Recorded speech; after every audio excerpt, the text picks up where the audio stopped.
What's up, guys? I got to get my chat window open here. Had a couple technical difficulties that ran us just a fraction late.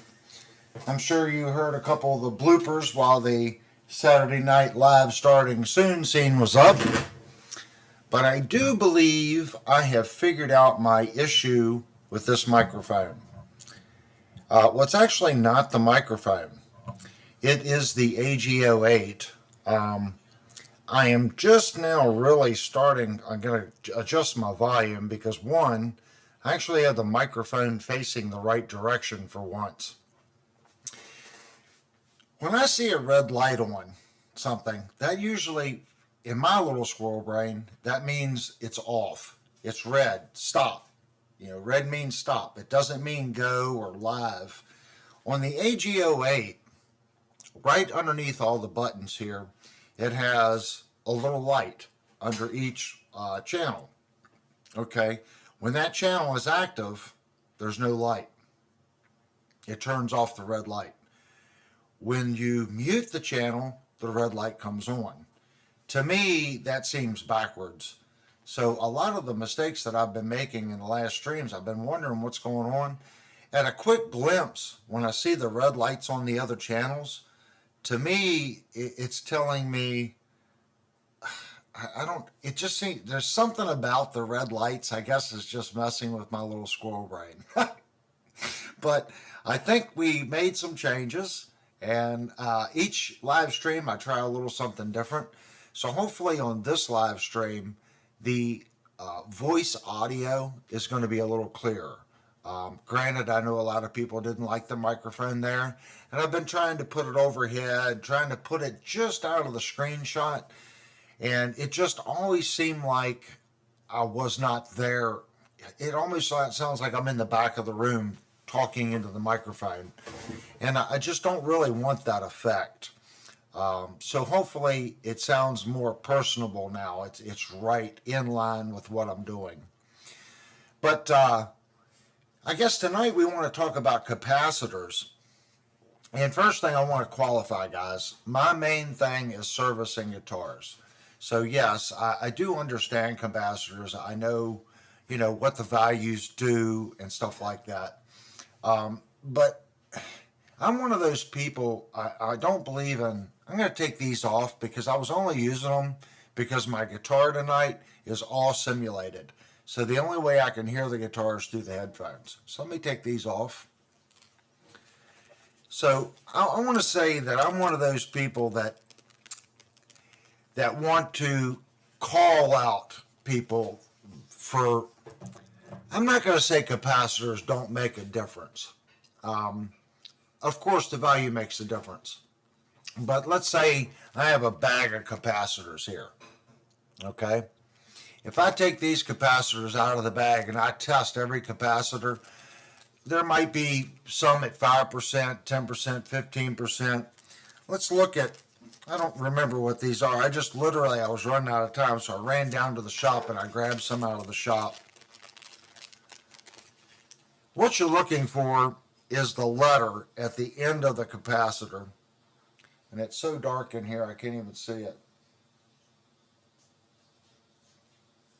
This one has a J on it. So I'm pretty sure J at the end of the number means 10%.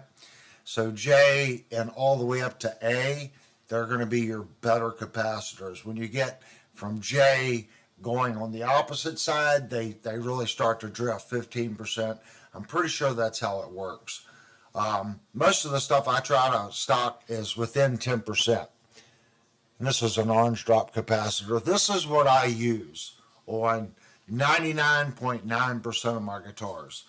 Now, if someone comes in and they have a historic guitar, a 50s or a 60s, and it does have bumblebee capacitors in it, I get it. They want to keep it stock.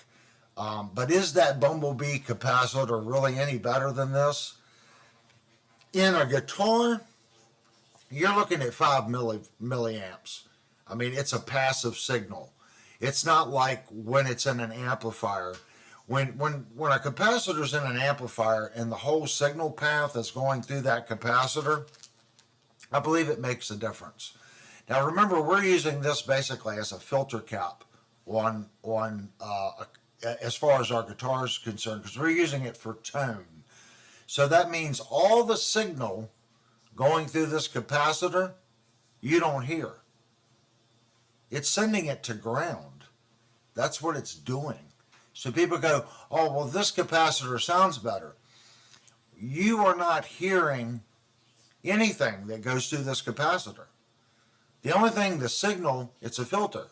So the signals that go through this go to ground. You do not hear that. That's a signal that passes through this.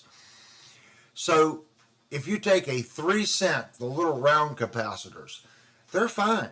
The only problem with the capacitors, I don't have any. They literally cost 3, 4, 5 cent max. It looks like a little dish with 2 wires. If they get warm and hot, they start to stray on the capacitance. If you take this, okay, I just showed you the arms drop. Now I'll show you a cap that I will use. This is a oil cap, okay? And a lot of people claim this is the better capacitor over this one. I guarantee you, now granted these, I think this one is, what's the value on this one? I'd have to open it up. This one's 0.033 microfarad. So I don't think I have any 0.03. I think that was ordered for a customer. These are 047s, and I think these are 022s. But let's just pretend that I could find a capacitor with the exact same value, okay? This oil filter and this one. I'm gonna pretty much guarantee a guitar, if I A-B'd it and didn't tell you which one was which, you would not be able to pick them up out of a lineup. You're really, and because we're only dealing with maybe 5, maybe 10 milliamps going through a guitar, it's a passive signal. And again, like I said, that's more on the voltage. A lot of these will be 230 volts, whatever. There's not a lot of signal or amps or volts going through these. But everything goes to ground. This is just my take on it, okay? If you have a humbucker, you know, I have put, and you're going to laugh, I've put 047s on humbuckers. I've put 022s, 033s, 0.013s. It depends on what you're going for. The standard is probably 0.022. It really depends on how the pickup's wired. But as far as the capacitor itself, that's what we're talking about. If they're the same value, is there a difference between this orange drop and, let's say, this one? Guys, I could upset somebody here, and I apologize, but I can't hear the difference when you're talking the exact same value. Is there a difference? I'm sure if you brought out an O scope and you got it, you know, super technical, there probably is just an ever slight difference. I think like a Bumblebee capacitor now is like $32 freaking dollars for a capacitor. $32 for a Bumblebee capacitor. That's insane. I can buy one of these for $5 or $6. And these are nice capacitors. The orange drops, they're nice capacitors. I can buy a nice oil filter capacitor for about $10. And as I said, you can take one of those little 3-cent disc capacitors. They work fine. In the scenario that we're working in. Now, if you open up, let's say, a distortion pedal, okay, or this, you know, something that has signal, the full signal is going through it, I'm sure in that scenario, yes, it makes a big difference. That's why some companies will use the oil filters, they'll use paper, they'll use these, the Bumblebees in the preamp section, because they all change the tone differently. But the signal is going through the capacitor. Does that make sense? In our scenario, using it as a tone cap, we do not get anything that goes through this to our ears. Everything that transfers through this in our guitar goes to ground. It's grounded out. You don't hear it. This is what I use, like I said, and if I want to upgrade and people want to spend the extra money, this is a really nice oil-based cap. And then I have 3 or 4 different orange caps that I keep in stock. I just grabbed these off the bench. This is what I had laying on the bench. If you get into that and you're doing rewiring, I can already tell you the best bang for the buck. Okay, we're not talking about the best. We're talking best bang for the buck. I think this company called Tone Shaper. Okay. And let me put the dog in the other room, because when this little guy walks through the house, the dog downstairs starts going to town. Oh, Linnell's got the other puppy. There he goes. But this company called Tone Shaper, and you'll see that it comes with the braided cable. So basically on this braided cable, this braided shielded cable, there's the guitar signal cable inside the braided cable. So you bond that grounded cable on one side, and then it's up to you if you want to terminate it on the other. It's called an open ground shielding, but their cabling is already set up to do that kind of wiring. It also comes with nice high quality CTS pots, and you'll see from the factory, yep, it comes with orange drop caps. And you can get these, this is the best way, because if you start buying independent wire and the cap and the pots, it really starts to add up. So if you go to this company, they have a bunch of different, you can change the cap value, and then you can change your potentiometer value. So you can order 2 with 500, and if it's a 4, you could do 2 500s, 2 250s, or all 500s, all 250s. They have 3 potentiometer ones, and they actually sell some that have tone bleed circuits, like this one. That's a little tone bleed circuit. Again, notice I'm getting the one with the orange drop. And they go, oh, the little ones aren't any good. We're talking 5 milliamps, 7 milliamps, 10 milliamps. It's a passive guitar.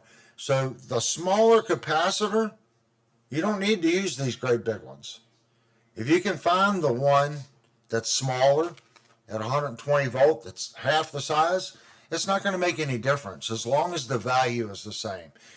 In our guitars, it's not going to make that much difference, guys. I know a lot of guys want to sell you a $30 cap for a guitar, but it really doesn't. Now, on these, on the other hand, there are several different ways to do a tone bleed circuit. This is the one that I like. You tie the small cap between the orange drop legs. This is also one of the more inexpensive ways of doing it. This particular one is from Music Lily. So you can write down that model number. And I like this one. If I bought the 2 capacitors, it's the exact same price. And why are you buying it this way? Buy it in bulk. Well, it's the exact same price, and they've already bonded it together and cut the little ends for me. Oh, it's behind the white tab. So they've already bonded it together and pre-tinned it. So it just makes it quick and easy for me. I've got a couple different versions of this. They make different ratios. I mean, I do it on customers' guitars. For me, it's just easier to look at the chart, look at MX3124, gives me this value, and I just grab that and I put it in the customer's guitar. I don't have to sit and go, okay, I want this value to this and this value to that, unless it's something custom. If they're wanting me to match something someone else has already done, then I have a ton of those little caps and capacitors that I can make my custom, depending on the striping. So that's just my thoughts on it. I think if you're wanting to upgrade tone on your guitar, at one time, I was a big CTS fan. Actually, we'll start with CTS. Here's a CTS pot. Is there anything wrong with CTS? No. CTS is a great pot. I am not going to tear this pot apart so you can see it. But the major difference in a full-size pot and the little micro pots is the carbon trace that's in here, okay? It is much better than a standard micro pot. If you tear a micro pot apart, you'll see that the trace, the carbon trace, is actually on a printed circuit board. In here, you can see there is a printed circuit board, but the carbon trace that's making the contact that the little arms go down and rest on, that's on a separate piece of metal that is not part of this board. When you take this apart, you'll see it floating there. And then it makes connection here and here on either side. Now, on the top of the arm, this piece here is machined. And on the micros, it's usually cast. And there's two little fingers that come down and make contact to that trace element on a CTS. It's just longevity, okay? Now the next thing, on a small pot, the little dime pots, the circle here, okay, with the carbon trace, it's a smaller diameter, okay? This is a larger diameter, okay? So there's more distance between the beginning and the end than if you're using a micro pot. It's just basic math. Since the circle's smaller, the area is less. The larger the area and the further the distance, the more precision you have when you turn this knob. Now, I still like using just the standard CTS pots. I think these are fine pots. They have a nice smooth feel to them. They'll last years and years and years and years and years. CTS, though, changed. I should have brought one. They went to a more printed circuit board push-pull pot. It's a great big black box. It's got a printed circuit board here. It's got little pins that you make the connection on. And when you push and pull it, I'm not a big fan of it. Let me show you a different one here that I have since started using. This company is Barnes, and I have fallen in love with their push-pull pots. When I say the push-pull is super butter smooth, they're just butter smooth. And it's more of an old school potentiometer. Okay? Now, if you look at the potentiometer size, it is the smaller potentiometer. But this one still does not have the trace made on the board. It's still separated. But the push-pull itself, hear how smooth that is? It's a very positive engagement. I have really become a fan of these Barnes pots. I think if you're going to spend money and you're in your guitar and you're changing out your caps, first, what I like to do, take a switch, okay? Cut your wire on your, it's really easy, even if you go back to it. Take a pair of 10 snips, cut the one off your pot that you have now. Solder a wire out, okay? And then solder a wire from ground out of your guitar. And just change around these from 0.15 or 0.015 to 0.022 to 0.33, 0.047. You know, like I said, these move, okay? So just because you got an 033 or an 022 doesn't mean that's going to be that value. Take 5 or 6, test them, and see what you got. And literally, put them and tie them on that wire and play the guitar, okay? That'll give you an idea of what the guitar is going to sound like with that particular one on it. Now you can use your meter and you can test them, and you'll see that they'll be all over the place. They're not going to be at the value that they say they are. That's why I say look at that last letter, J and above, A, B, C, D, all the way to J. Anything past J, I wouldn't waste my money on just because the tolerance is going to be way out. You might get one that's rated at 0.022 and it'll read 0.027. It might even read 0.02, 10, 1. It can be more than 10%. And that's not what you're looking for. You want to try to get 5 or 6 and pick, especially if you have two tone knobs, try to pick two that are the closest together in value. Test them all and pick the two that are closest in value. Unless you're wanting to make one brighter than the other, if that makes sense. Then take the higher value one, okay, and put it on the bridge if you're wanting to take just a little bit more of that edge off the bridge. That's just my 2 cents on it, guys. Now I'm going to start look at the chat because everyone knows this channel is about the group. And I want the group, to chime in. And do you all feel the same way I feel, okay, as far as the guitar and these expensive caps? This is about the most expensive one I'll do.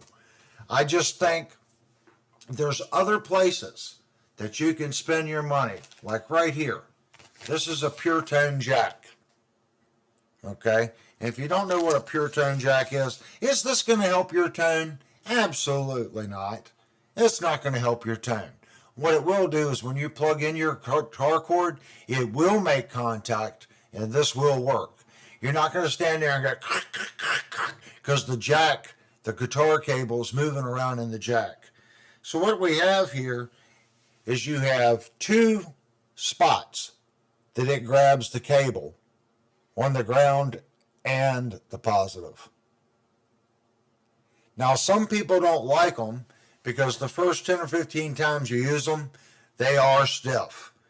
But you have 2 points of contact all the time. So even if it gets play in it, it has to make contact on one or the other. These are just phenomenal. Is this thing worth about $6.50? That's up to you. Now, this $6.50 is going to cost you $13.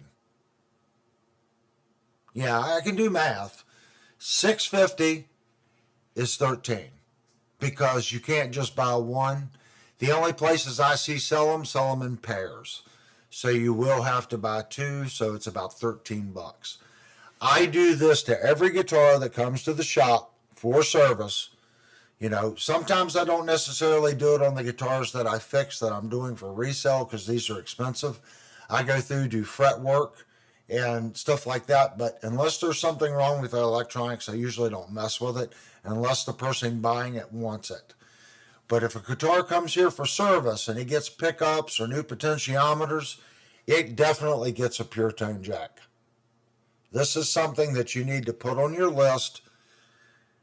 Believe me, when you're on stage and you've got a cord plugged in, you start getting that static from that cord moving back and forth, that's irritating to the customer. And it's hard on your amplifier, it's hard on your preamplifier, and it's hard on your speakers because it pops and cracks.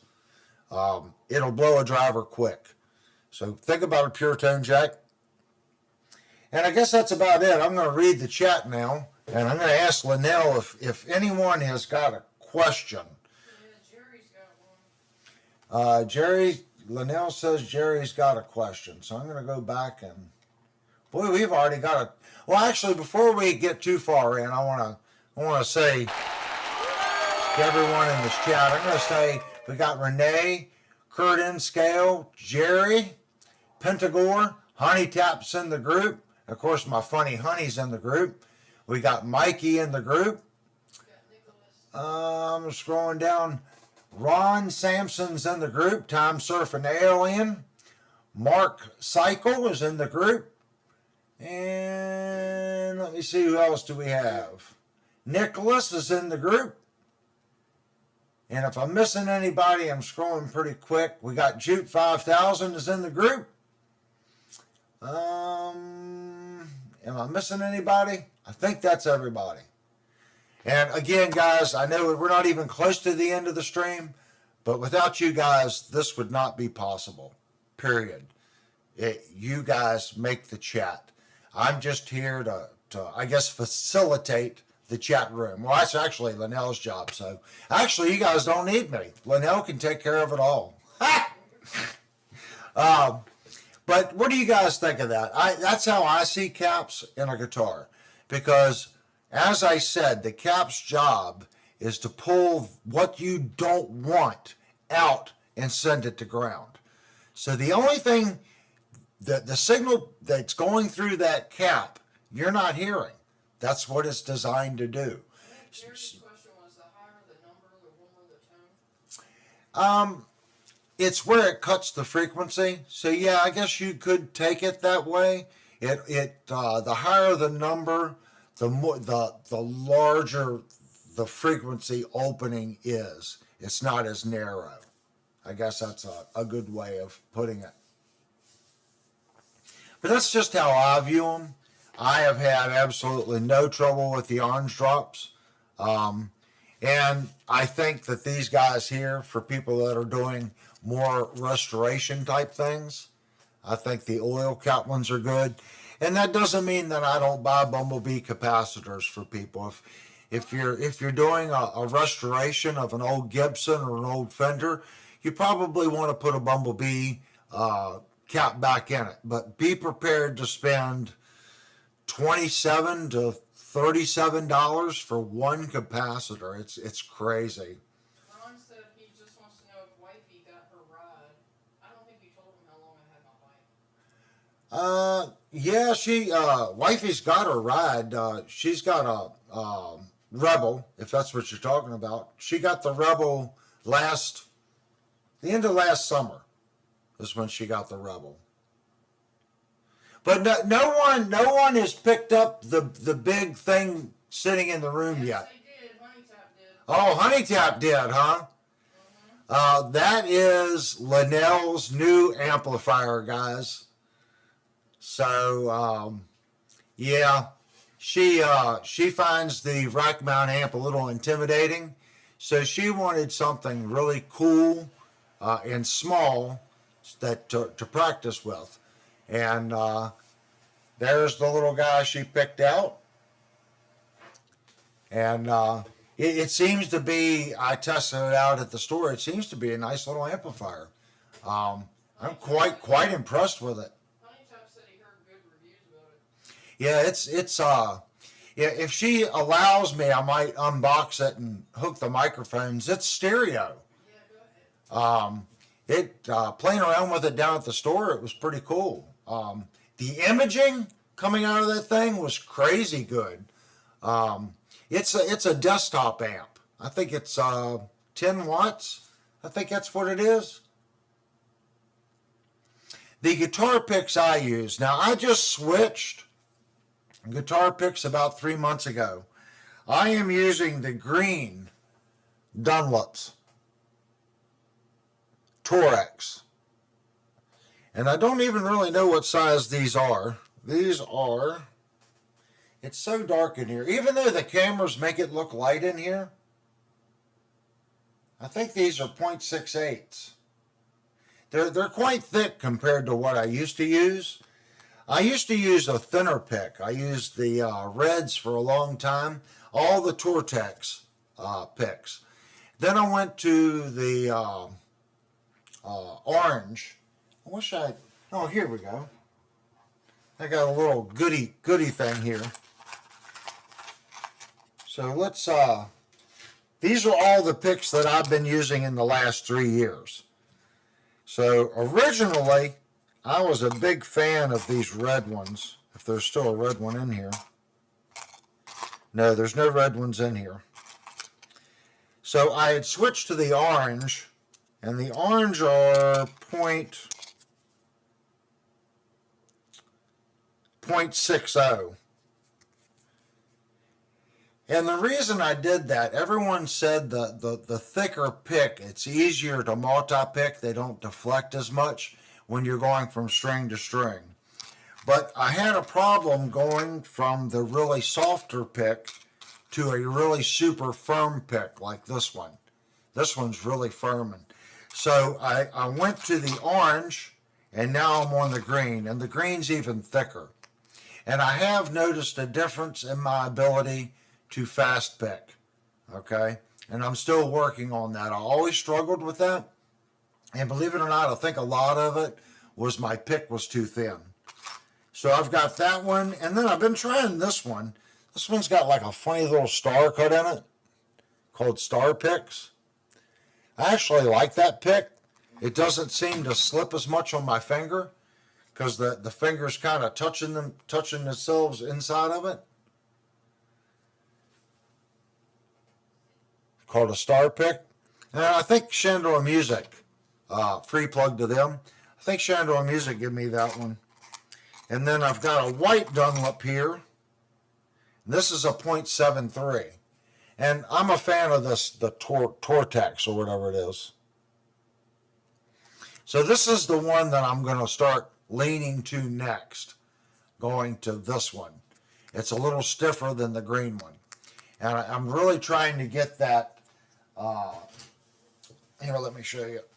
Again, remember what we said on the last stream. We are not using an amplifier tonight. You says, I don't get it. Tone, is it from the guitar wood, the amp, the capacitor, the fingers? I'm a firm believer, believe it or not, a lot of tone, the old saying, tones in the fingers.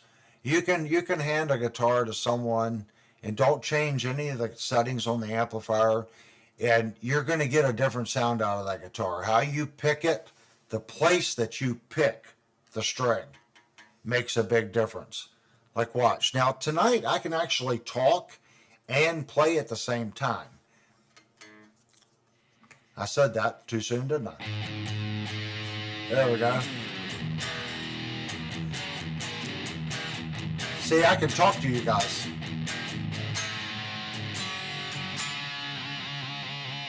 Because this microphone is not getting influenced by my guitar amp. So when you're talking tone, let me slide this just like that a little bit. If I take the pick and I start moving it down, you're going to get a completely different sound. I'm going to rest back further and play.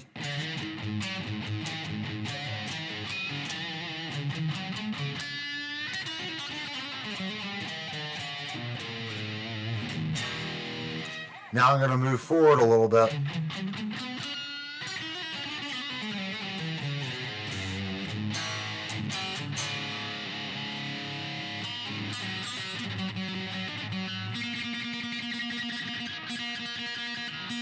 If you watch a lot of these guys, they take their pinky. I'm not very good at it, and the camera's kind of low. They take their pinky and they're using it to rest their hand. And they actually come up into the fretboard there.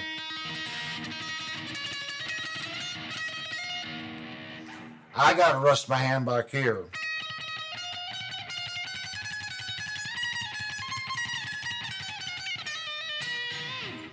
And I'm used to the green pick. So if I sit here and just go back and forth. And you can hear mine isn't actually equal. There's a delay. Da, da, da, da, da, da, da. It's not a bop, bop, bop, bop, bop, bop. It's more of a bop, bop, bop, bop, bop, bop, bop, bop. That's something that your cadence on how you pick, that changes the tonal value of what you're doing as well. Where you're picking it, see, I'm right basically above the bobbin here. Moving it out,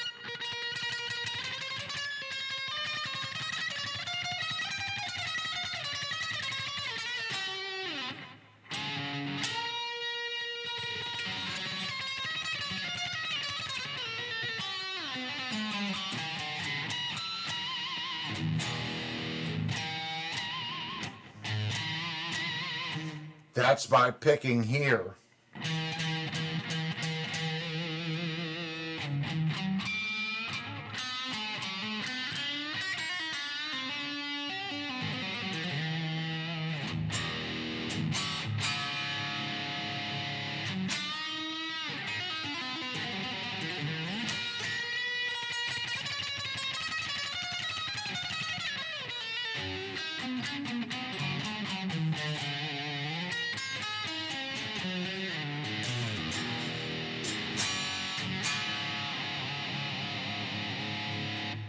So pick, attack, everything you do, how you dig into the string. If I play soft,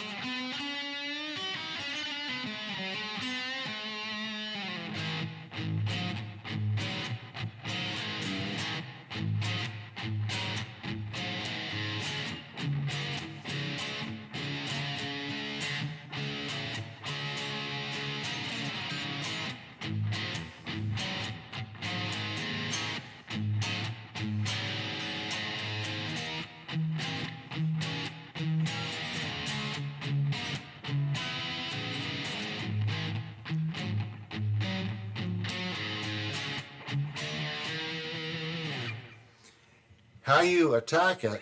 Now you can attack that hard.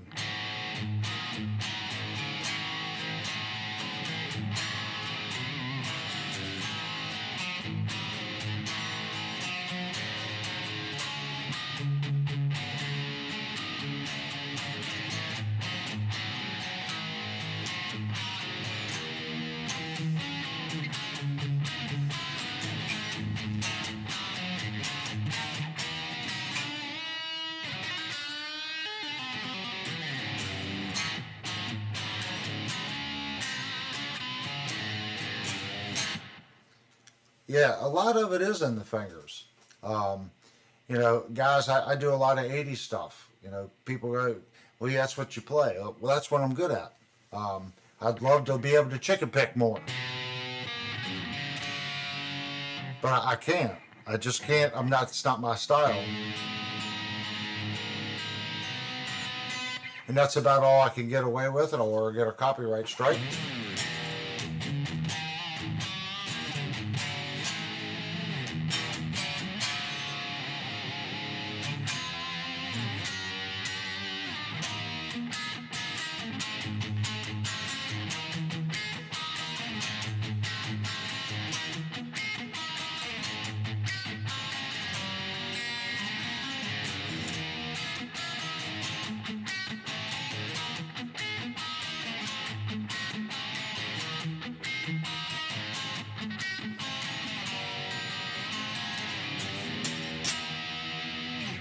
A lot of that is feel, guys. When you go back into this and you mute, you're muting with this finger and this one to get the.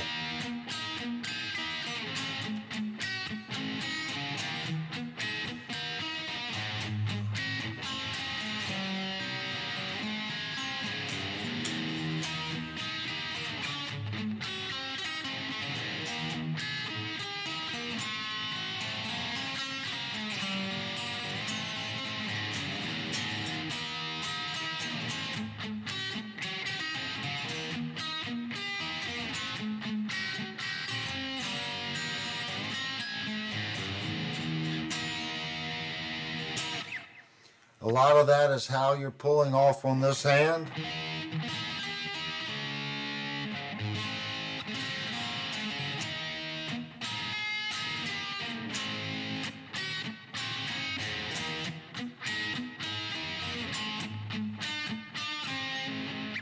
And that's your third, seventh.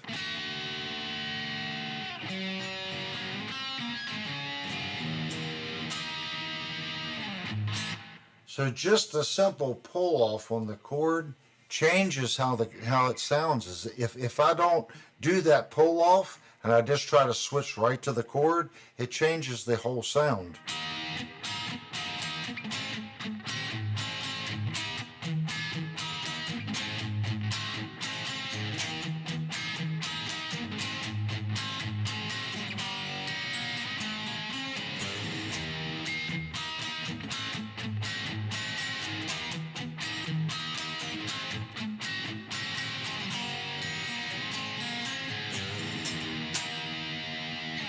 Versus rolling off on the notes.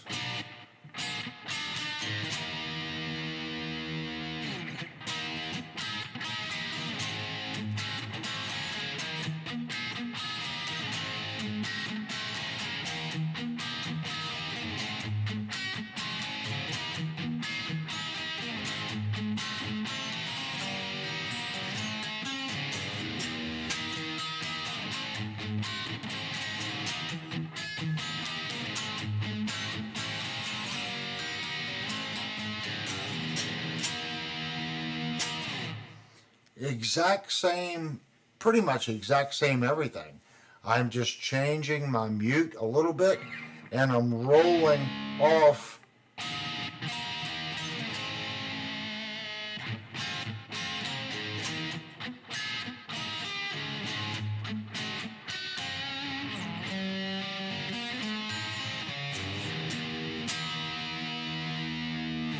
It changes the whole aspect of of how you're playing.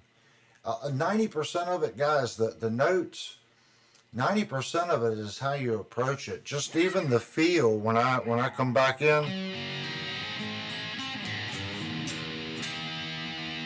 Notice I'm putting a little vibrato in the power chord.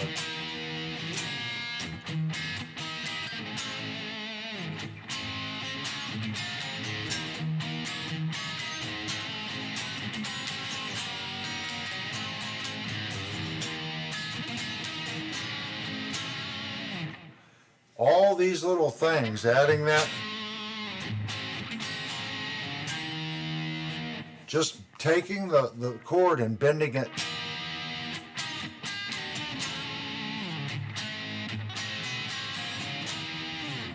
Give it that feel. If I just play it like standard,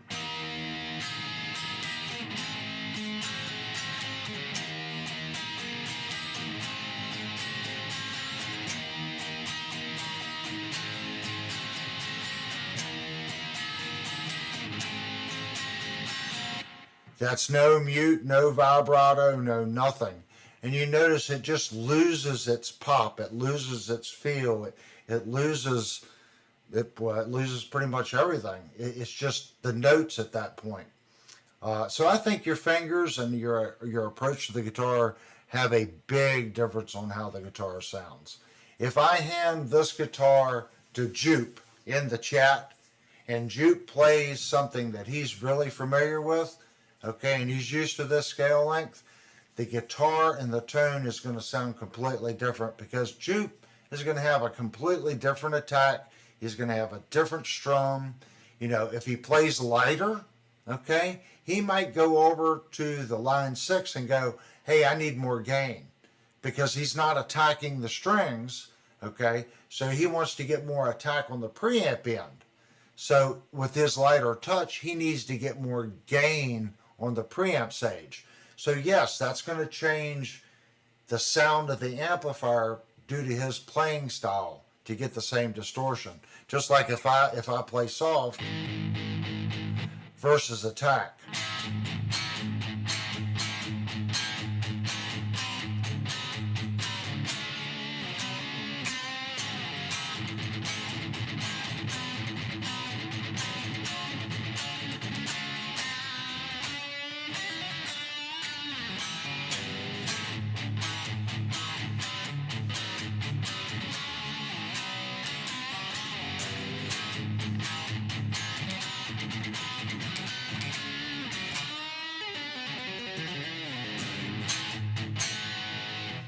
If you dig into it, even when I do the pull-offs,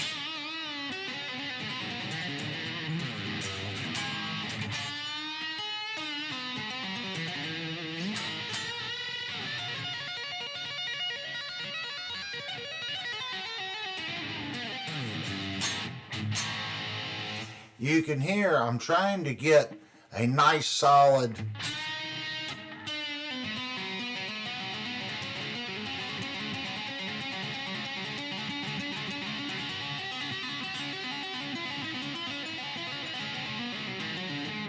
I'm trying to get as much volume out of that as I can, even if I'm pulling up on the note.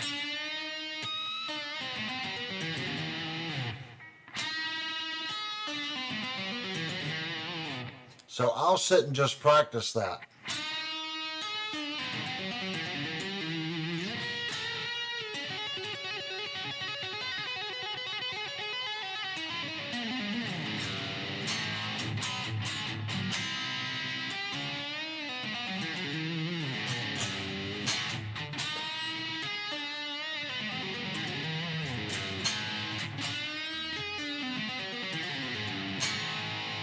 Just over and over and over until I get the hammer on right to where it doesn't sound like this. Where I'm varying, unless I want that variation. Like the first note, I want to get the first note with a little harmonic catch in it.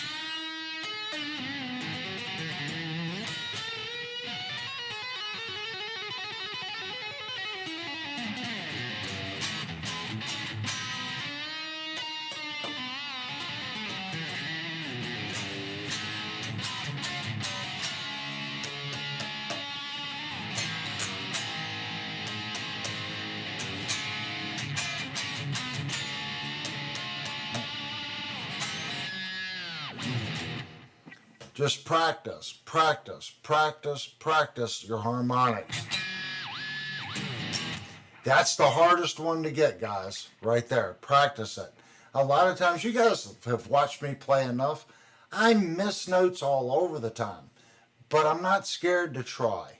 Every time I do it, I know that, oh, I missed it. Well, why did I miss it? I'm a little far this way, a little. And you'll also notice, guys, I'm always playing different guitars. As much as I like playing different guitars, it actually, in some cases, kind of hurts you. I think it opens up windows and lets you experiment with different styles. But once you know the kind of music you play, if you play that same guitar, there are sweet spots on every guitar. I don't care who set the guitar up or who the manufacturer of the guitar is. There's always a sweet spot. There's just... Once you figure out your guitar and where those harmonics are here, pinching it, hear it right there?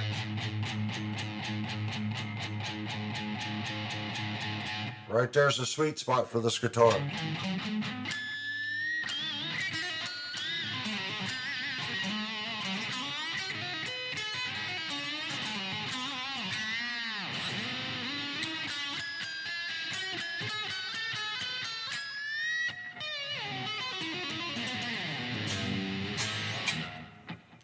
Right there, see, missed it.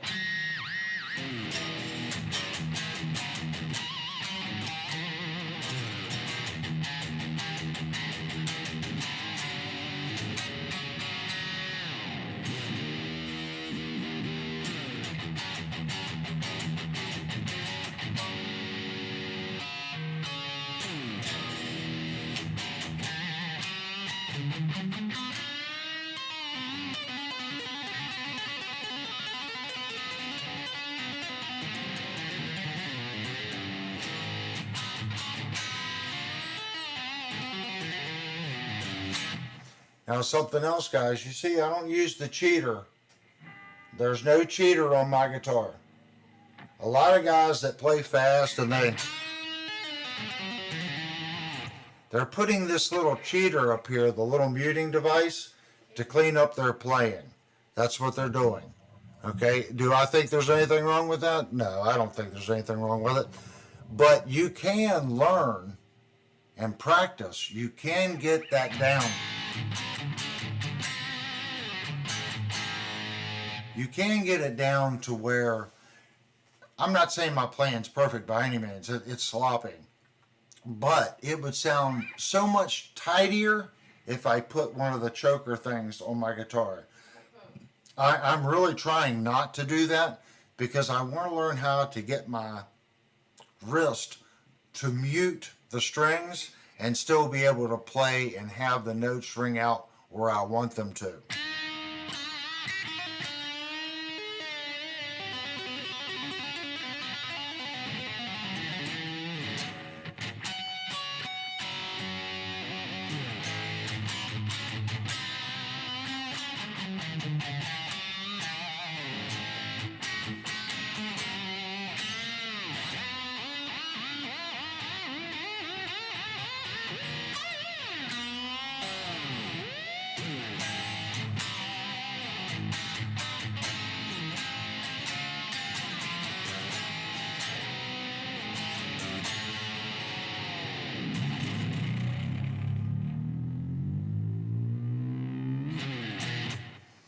I just keep trying and trying and trying to get better. And I completely went off on a tangent there, guys. But I think a lot of the tone, and a lot of times, I fell subject to this. I was always cranking the distortion.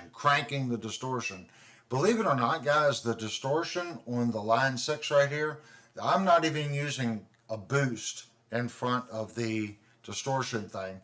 That has it's the Cat 100, and it's only at 50% distortion.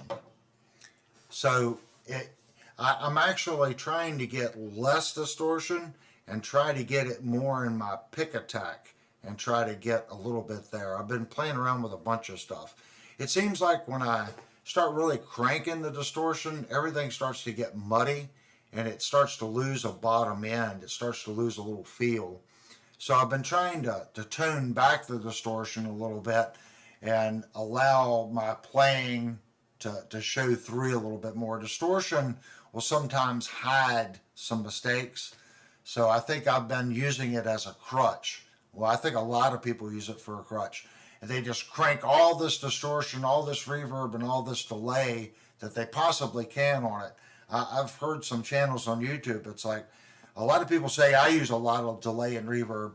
I've watched some channels. It's like there's nothing but delay and reverb and distortion. You can't even. There's just so much echo and effect, and they're using it to cover up mistakes, I think. And Devastator wants to know the Yamaha amp here is Linnell's amp. She bought that today. Can I have a smoke, hun?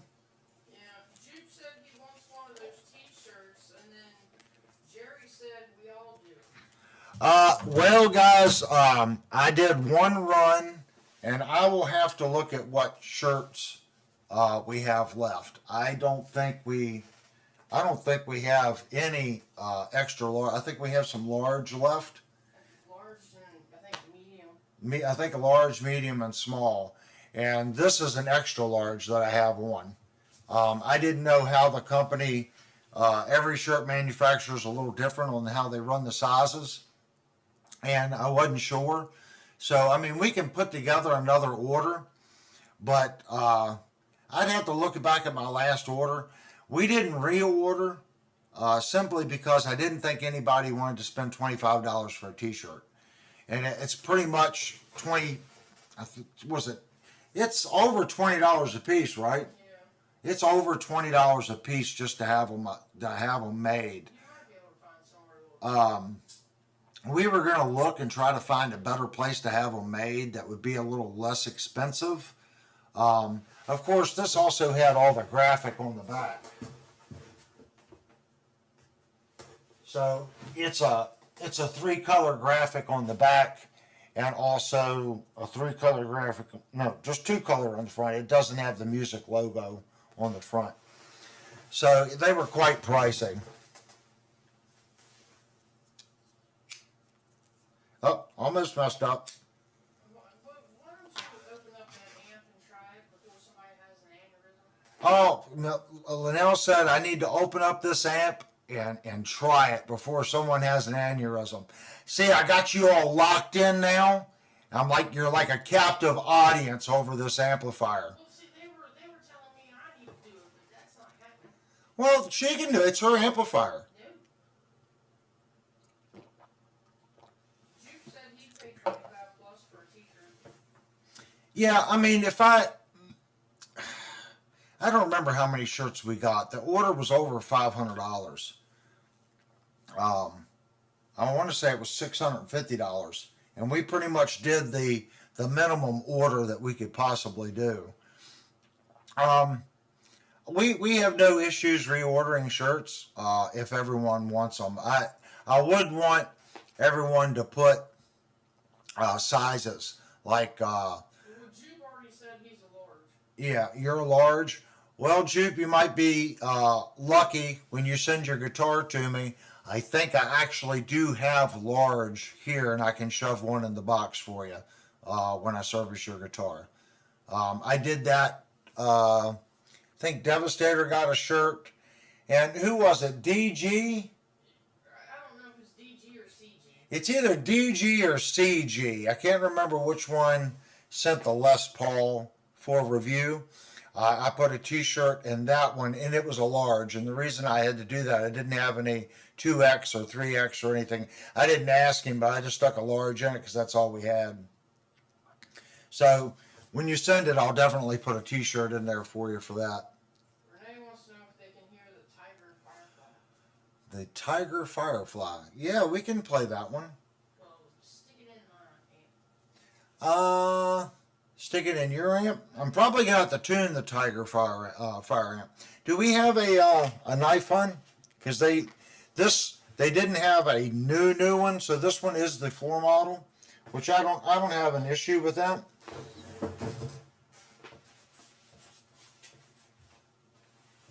So you can see here's the box. And I know they had problems getting it back in its little baggie. And I knew we were taking it straight home, so I didn't have an issue with it. They stuck it back in the styrofoam. But it had like a little baggie that went around the amp. And I told him, don't worry about it. As long as it's in the styrofoam, it'll be fine.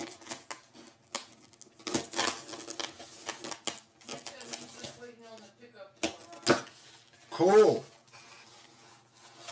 And if everyone didn't know, Jupe is sending me a guitar, so we will be doing a fret level, crown, neck adjustment, pickups, and pure tone jack. I think we're also going to tear the tremolo apart. We're going to build a hot rodded Floyd Rose bridge for him. So that'll be something to look forward to. Ron said we'll reduce the price for the amp and cab y'all talked about earlier to a t-shirt. When we saw him at the Harley place.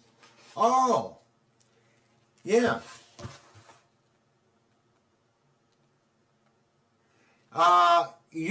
You could probably, well, you know Ron.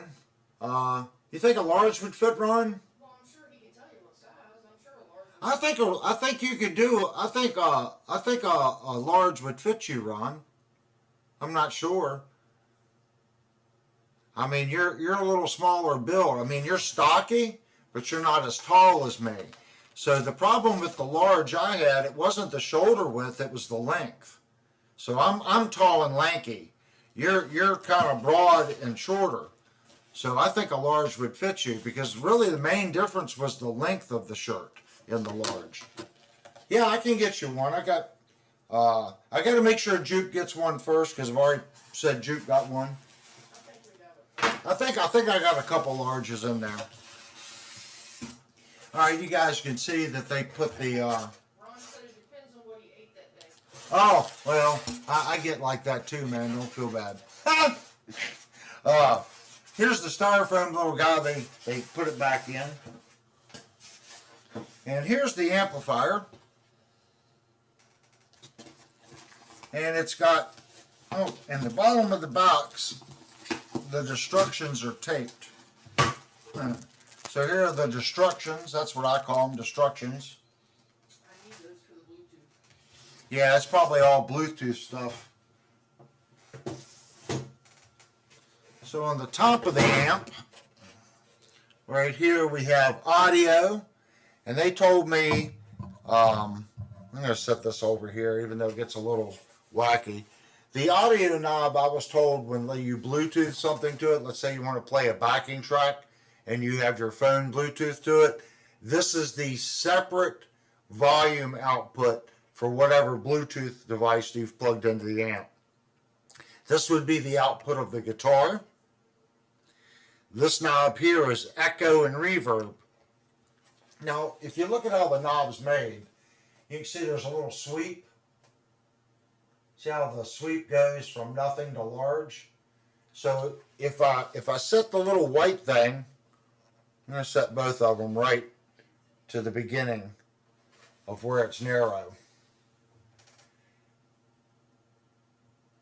I get it backwards. So you can see how they're right at the beginning of where it gets narrow.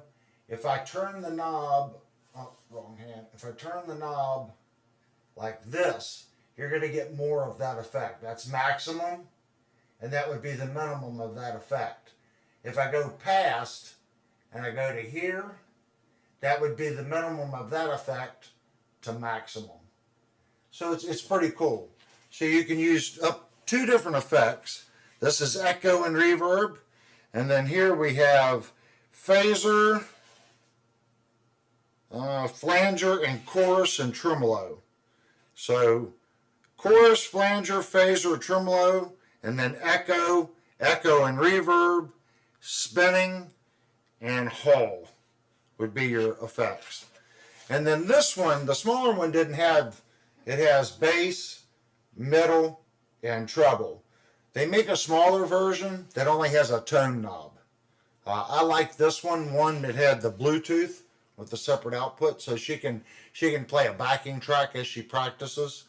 and change the volume. The smaller one didn't have that. And then the smaller one only had a tone knob. And then you have your gain. Yep, this is gain. And then this switch goes between the different types of amplifiers. You've got a bunch of different amplifiers here. And then here you got USB in and power. And it's not really that big, guys. It's a little tiny amp.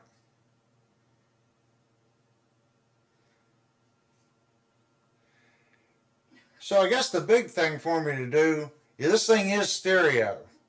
So let me set the thing on the floor. Jerry said crank it up, Linnell. Crack Avery's tea glass. Let me set it on the floor, and we'll try to do a little demonstration of what this thing sounds like. We actually have to mic it. So the mics are going to be bigger than the actual amplifier, which is going to be quite comical.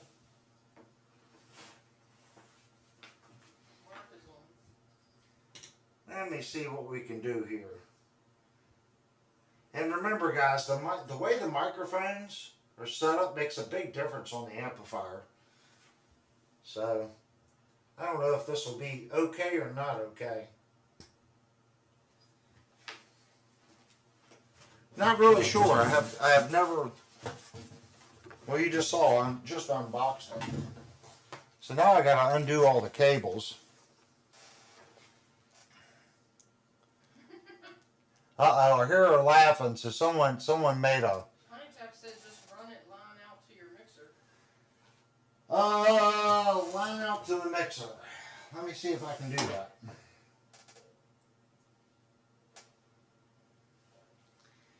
This is just a desktop amp. Oh, it has headphones. So technically I could do headphone to mixer. But the headphones jack is 1/4 inch. So I don't have a 1/4 inch stereo to 1/4 inch tip ring sleeve adapter. So I could do that. But today we are stuck doing microphones because I do not have an adapter to do the 1/4 inch tip ring sleeve to 1/8 inch tip ring sleeve. I'll try this. It's just the same input, channel 3, 4 on the Yamaha. I just got to change the input on the Mackie. This is what they call live. And I don't know who tied this thing together, but they put 50 turns on it. Somebody at the factory was going, wait till this guy tries to untie this knot. I think that was, what's his face there? It might have been, yeah, it might have been. I always forget their names. Matt and Jason. Oh, Matt and Jason. I think Jason is the one that did this one.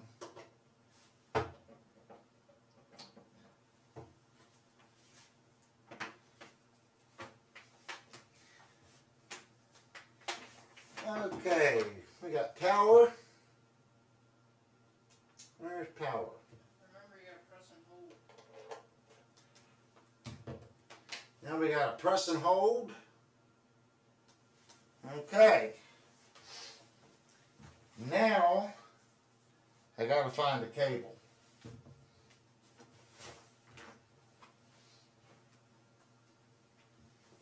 One guitar cable.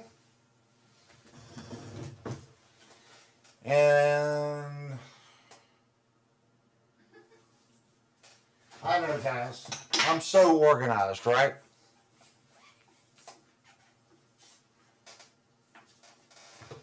Isn't it cool looking with the little orange lights? Can you guys see the little orange lights? Oh, they can't see it where it's at. All right, hold on. I'm gonna change camera angles here.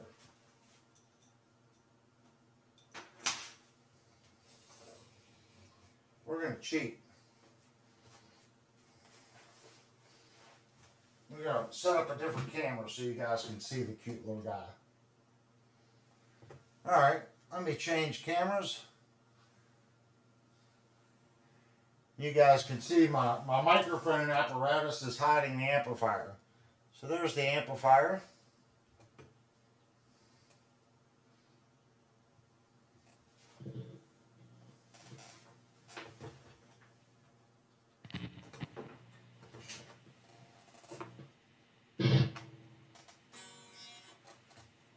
I have no idea if this is going to be too loud or not loud enough.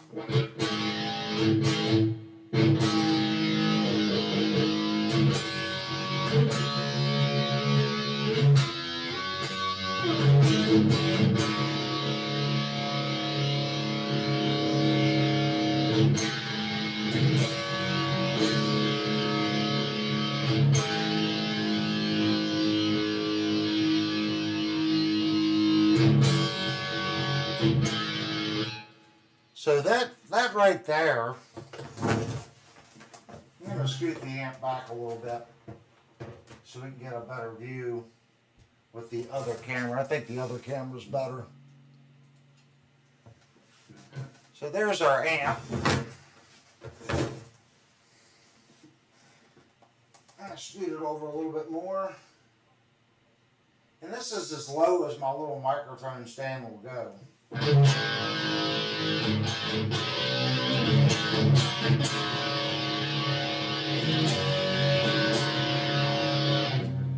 So if we go over to clean, this would be our clean sound.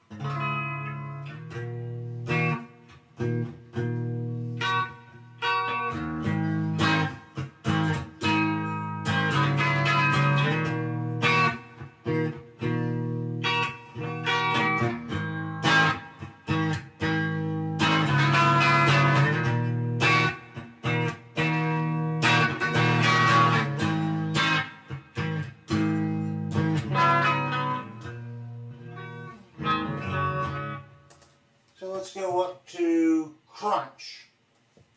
Let me turn gain 50%. Masters at 50. Guitars at 50.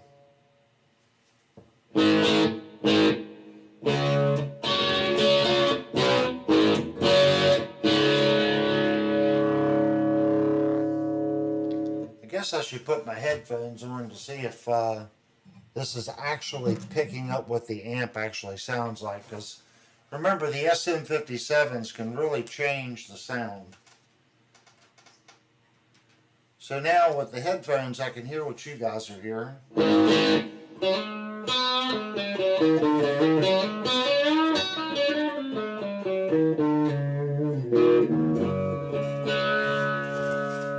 Turn the master down a little bit. I think it's clipping. I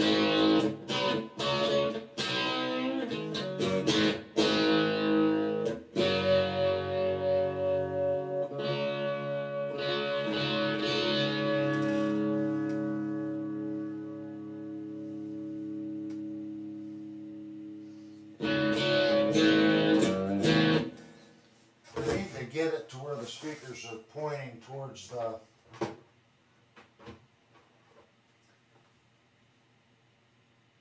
my microphones are just not close enough to the floor.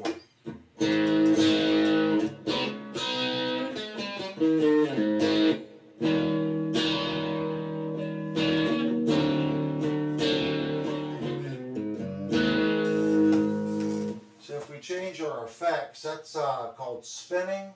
So let's go to Hall.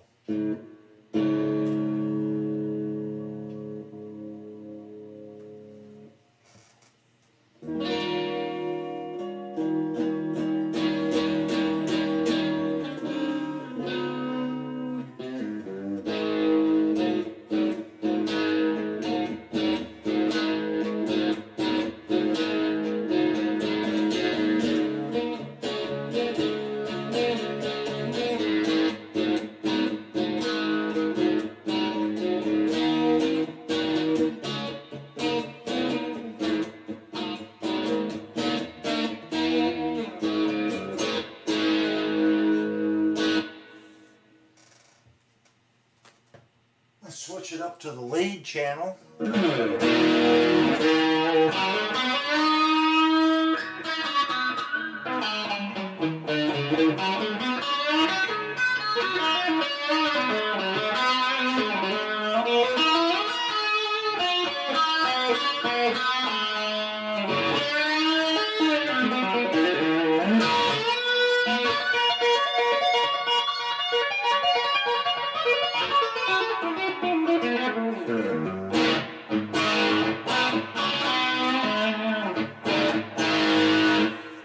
So that's lead channel. This says high gain.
Then it has one last setting. It says special.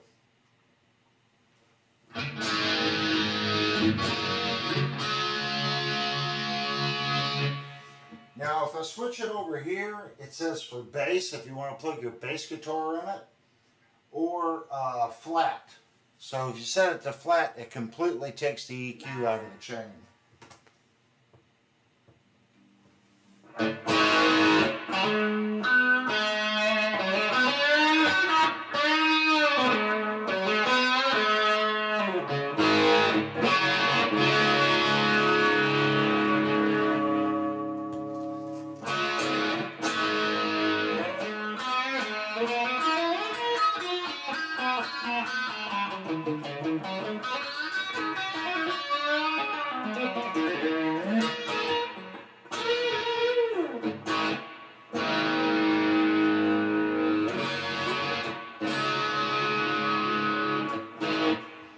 Like I said, you got a bunch of different things, so if we want to go to flanger, and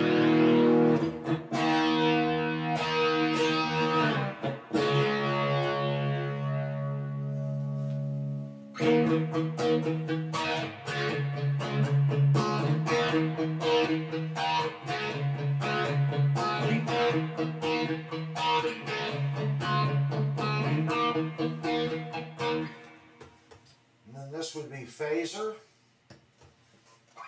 Of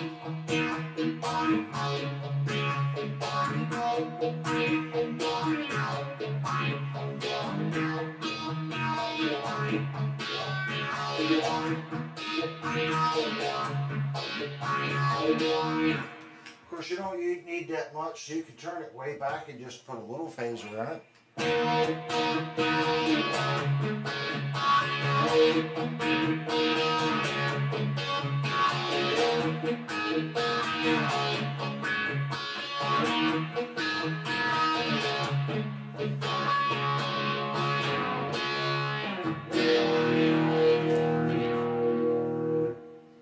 And then it actually says tremolo.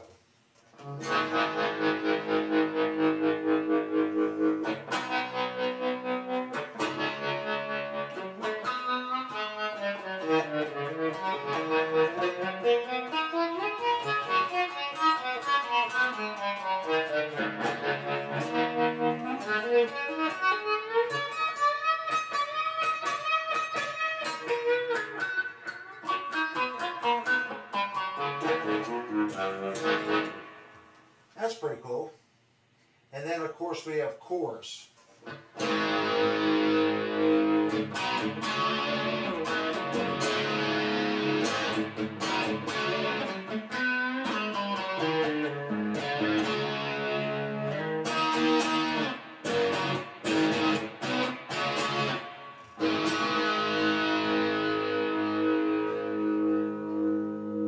So if I switch it over to echo,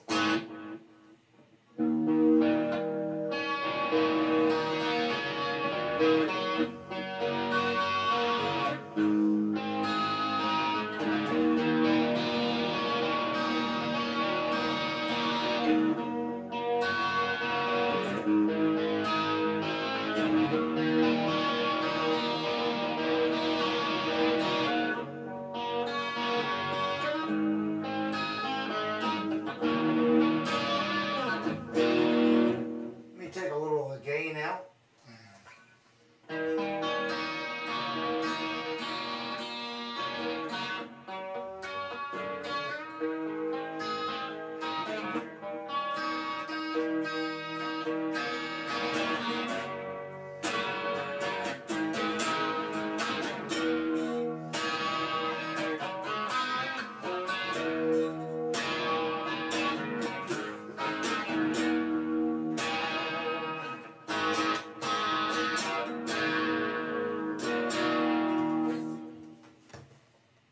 A little bit more gain.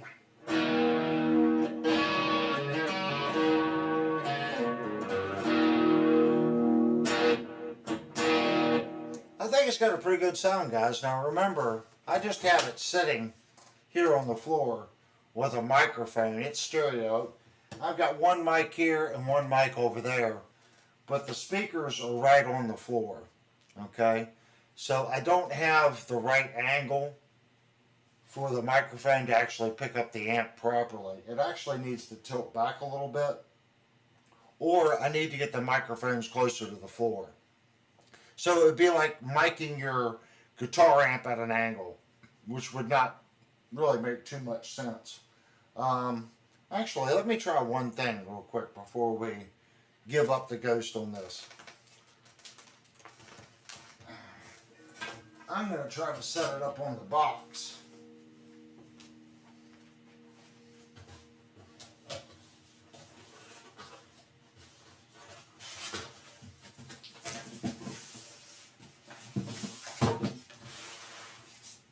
This might actually work a little better.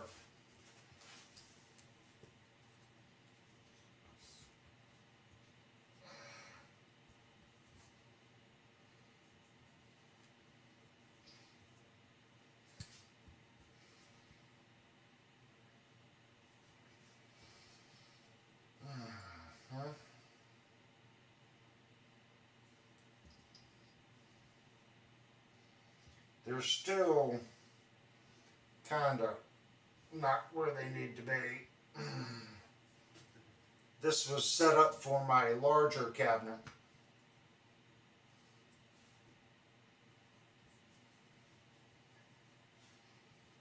I think, let me cheat a little bit more, guys.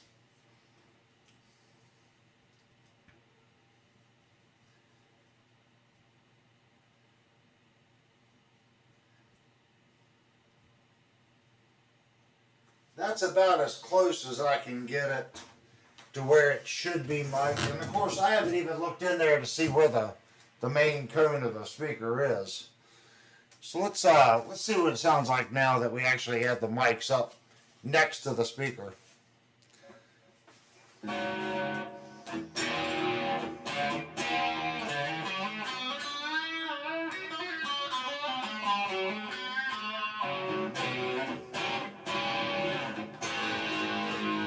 Let me open up the chat. I can't even see what you guys are saying.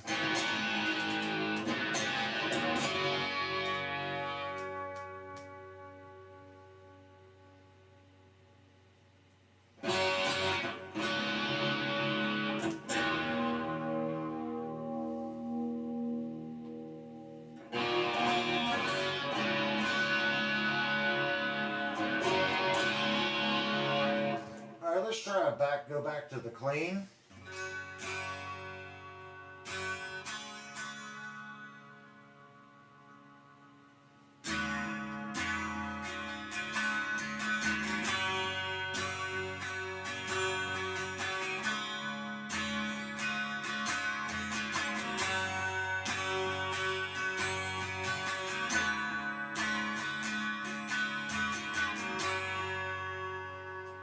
can change some of these. We can give it a little bit more oomph.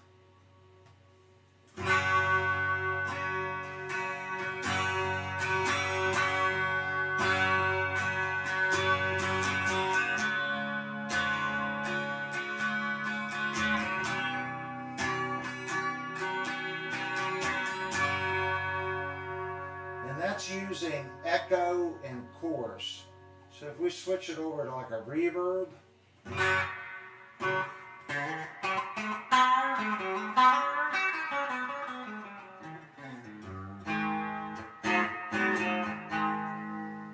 little less reverb.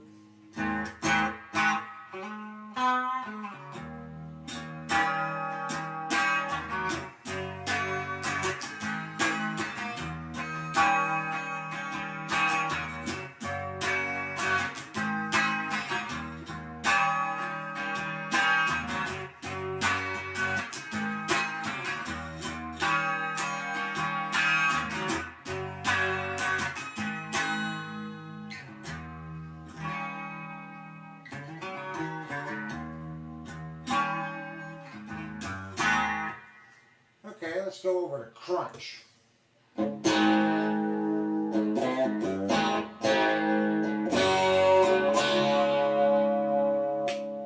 going to split the coil.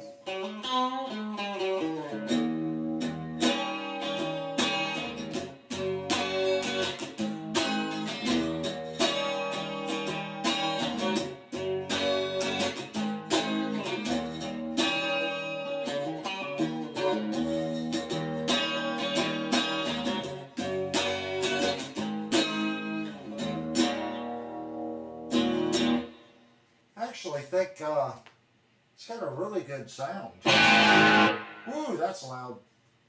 Let me cut that back. So we have a guitar and then we have master. So I don't know if we turn the gain up and turn the master back, if we get a lot more oomph out of it.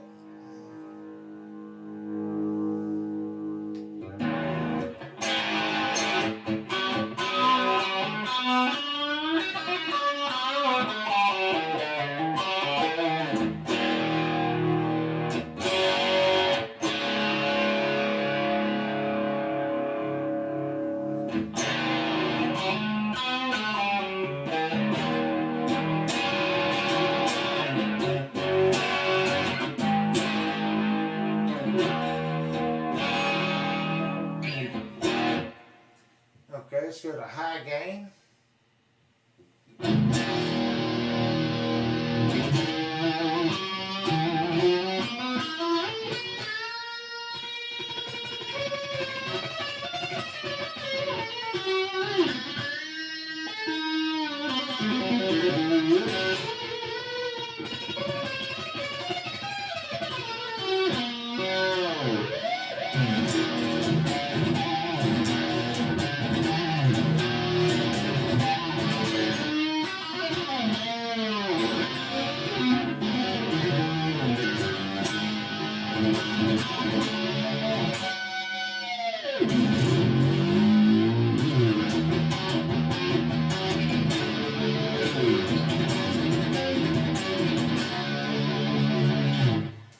You know, a lot of it is, guys, I still have this microphone here on, so that might actually change the sound. Let me turn that one off.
This is why at the beginning of the stream I went with no amplifier, because I really can't talk. When this mic is on, it changes how the two mics in front of the amp sound, because this is a powered microphone. So what you just heard was just these microphones, and it does make a big difference. Listen to it.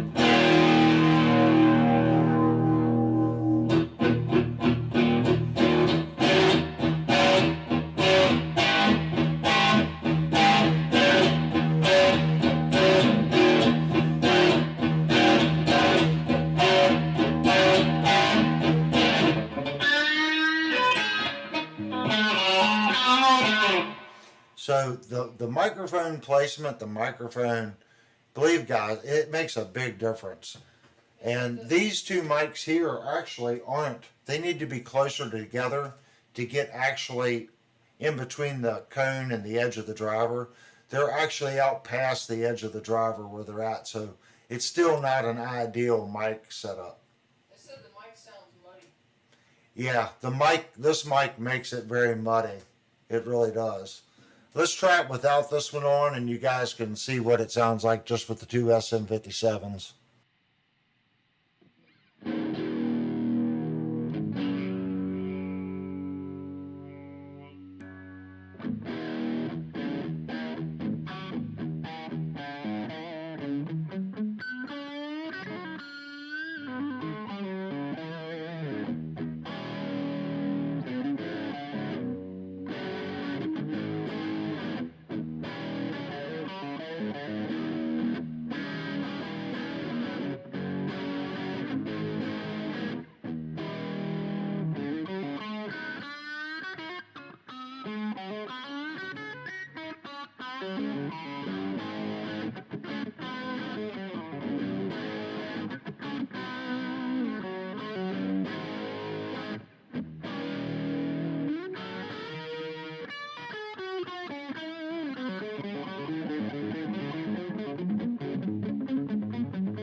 The more I play around with it, the more I can get a decent sound out of it. I don't think that one's too bad, and I got a decent clean sound out of it just now. It seems like at 50% on the tone knobs, okay, 0 to 50%, it doesn't seem to do too much. But at 50% up to 100% on the tone, it seems like the amp comes to life. Like right now, I have the bass almost all the way up. It's like basically at the 5 o'clock position. The mid is just before 12 o'clock. The high is probably at 5 o'clock. Master is at like 1 o'clock. The gain is at 1:30, something like that. So that seems to be a pretty decent high gain sound. Well, I gotta take my headphones off. Linnell was hollering. What'd you say? No, I'm saying Juke has a question. Oh, okay. Well, hold that thought, Juke, for a second.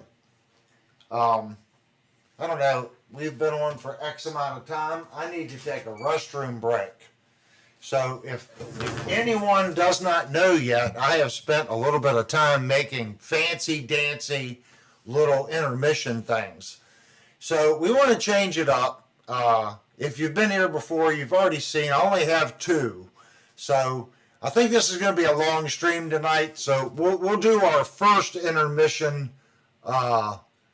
scene, and everyone go to the break, restroom, whatever, and we're going to come back and do questions. And probably the main question is going to be, why are you doing a live stream when you can't even set up a microphone right?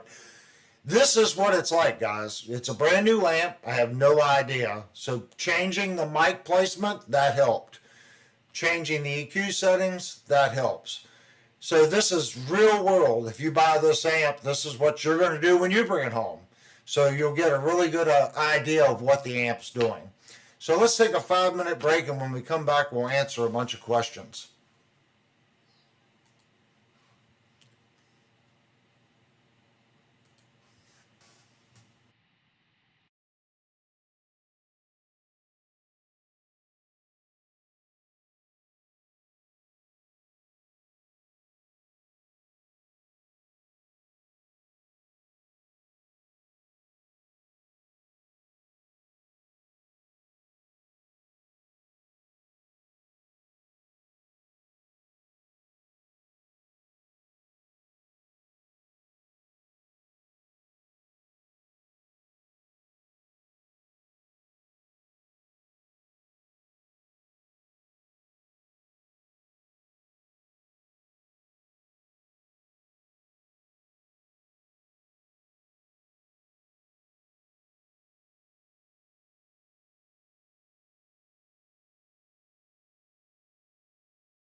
And again, the little red buttons, when red is on, I don't, it's confusing me. I wish they didn't have the lights.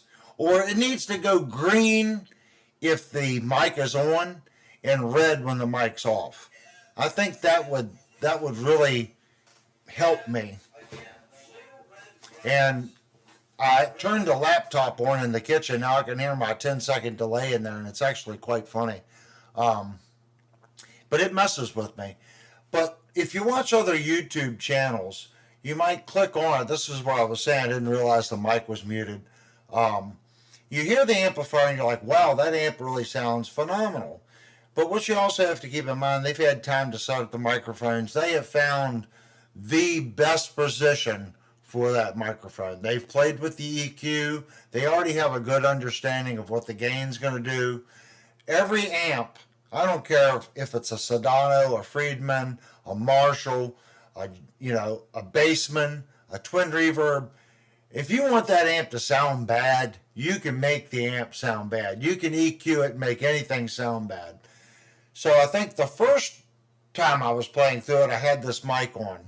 And this room mic being way over here really plays with the sound. One, it lost all its stereo imaging. And I was listening to it with the headphones. I'm like, why does this thing have no stereo imaging? And a lot of that too is there's no back on it. Like, it's designed to be a desktop amp. Like, you push it up against the wall on your desk, and I think it reflects and it creates a lot of imaging. It's got two little drivers in it, and it's stereo. I think when I turned this on, you started to get more of an imaging sound, because even though these two microphones go to my Mackie, and I have it set up left and right, so you are getting a stereo signal from the Mackie into my interface and then out. And then as you turn up the effects, that changes it. My point in this is, I want you guys to see, if you purchase this amp, what to really expect when you get home, when you start playing with the EQ. I think the last clean sound I got out of it, I think that sounded pretty good. And I think the last distortion sound I got out of it sounded pretty good. And again, these two mics, if you look at how they're placed, I'm going to try to turn this camera on and see if we can get yeah, that's a much better view. So you'll see the speaker is actually here and here. So I'm actually not on the edge of the cone on either speaker. Now with the SM57, if you turn the microphone like this and you angle it, and you come into the side of the microphone. That's basically what you're doing now, because now the microphone's like literally pointing that direction. It's not pointed at the cone, it's pointed like this. Now we can try that. Sometimes you can get a decent sound doing that. But I find with the SM57, it likes the cone, whatever you're shooting at, to be perpendicular to whatever surface you're trying to shoot from. It just seems to like that. So I didn't try it. I tried to keep the mic semi-straight and just kind of tilt it a little bit. But it actually needs to be closer together. I could probably get it just a little closer. I don't think this stand will go up any higher. I could, tell you what I could do. I could set it like this, and this little guy here will change position. So let's get the one mic where it needs to be. Let me loosen this one and see if I can get a better. Yeah, that's going to be the issue, isn't it?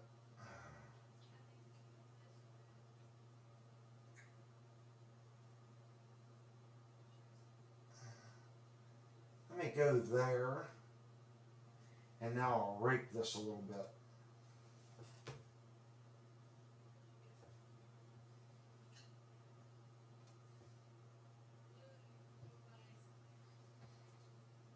And now I have so much cantilevered weight it doesn't want to hold, because this stand's really not designed to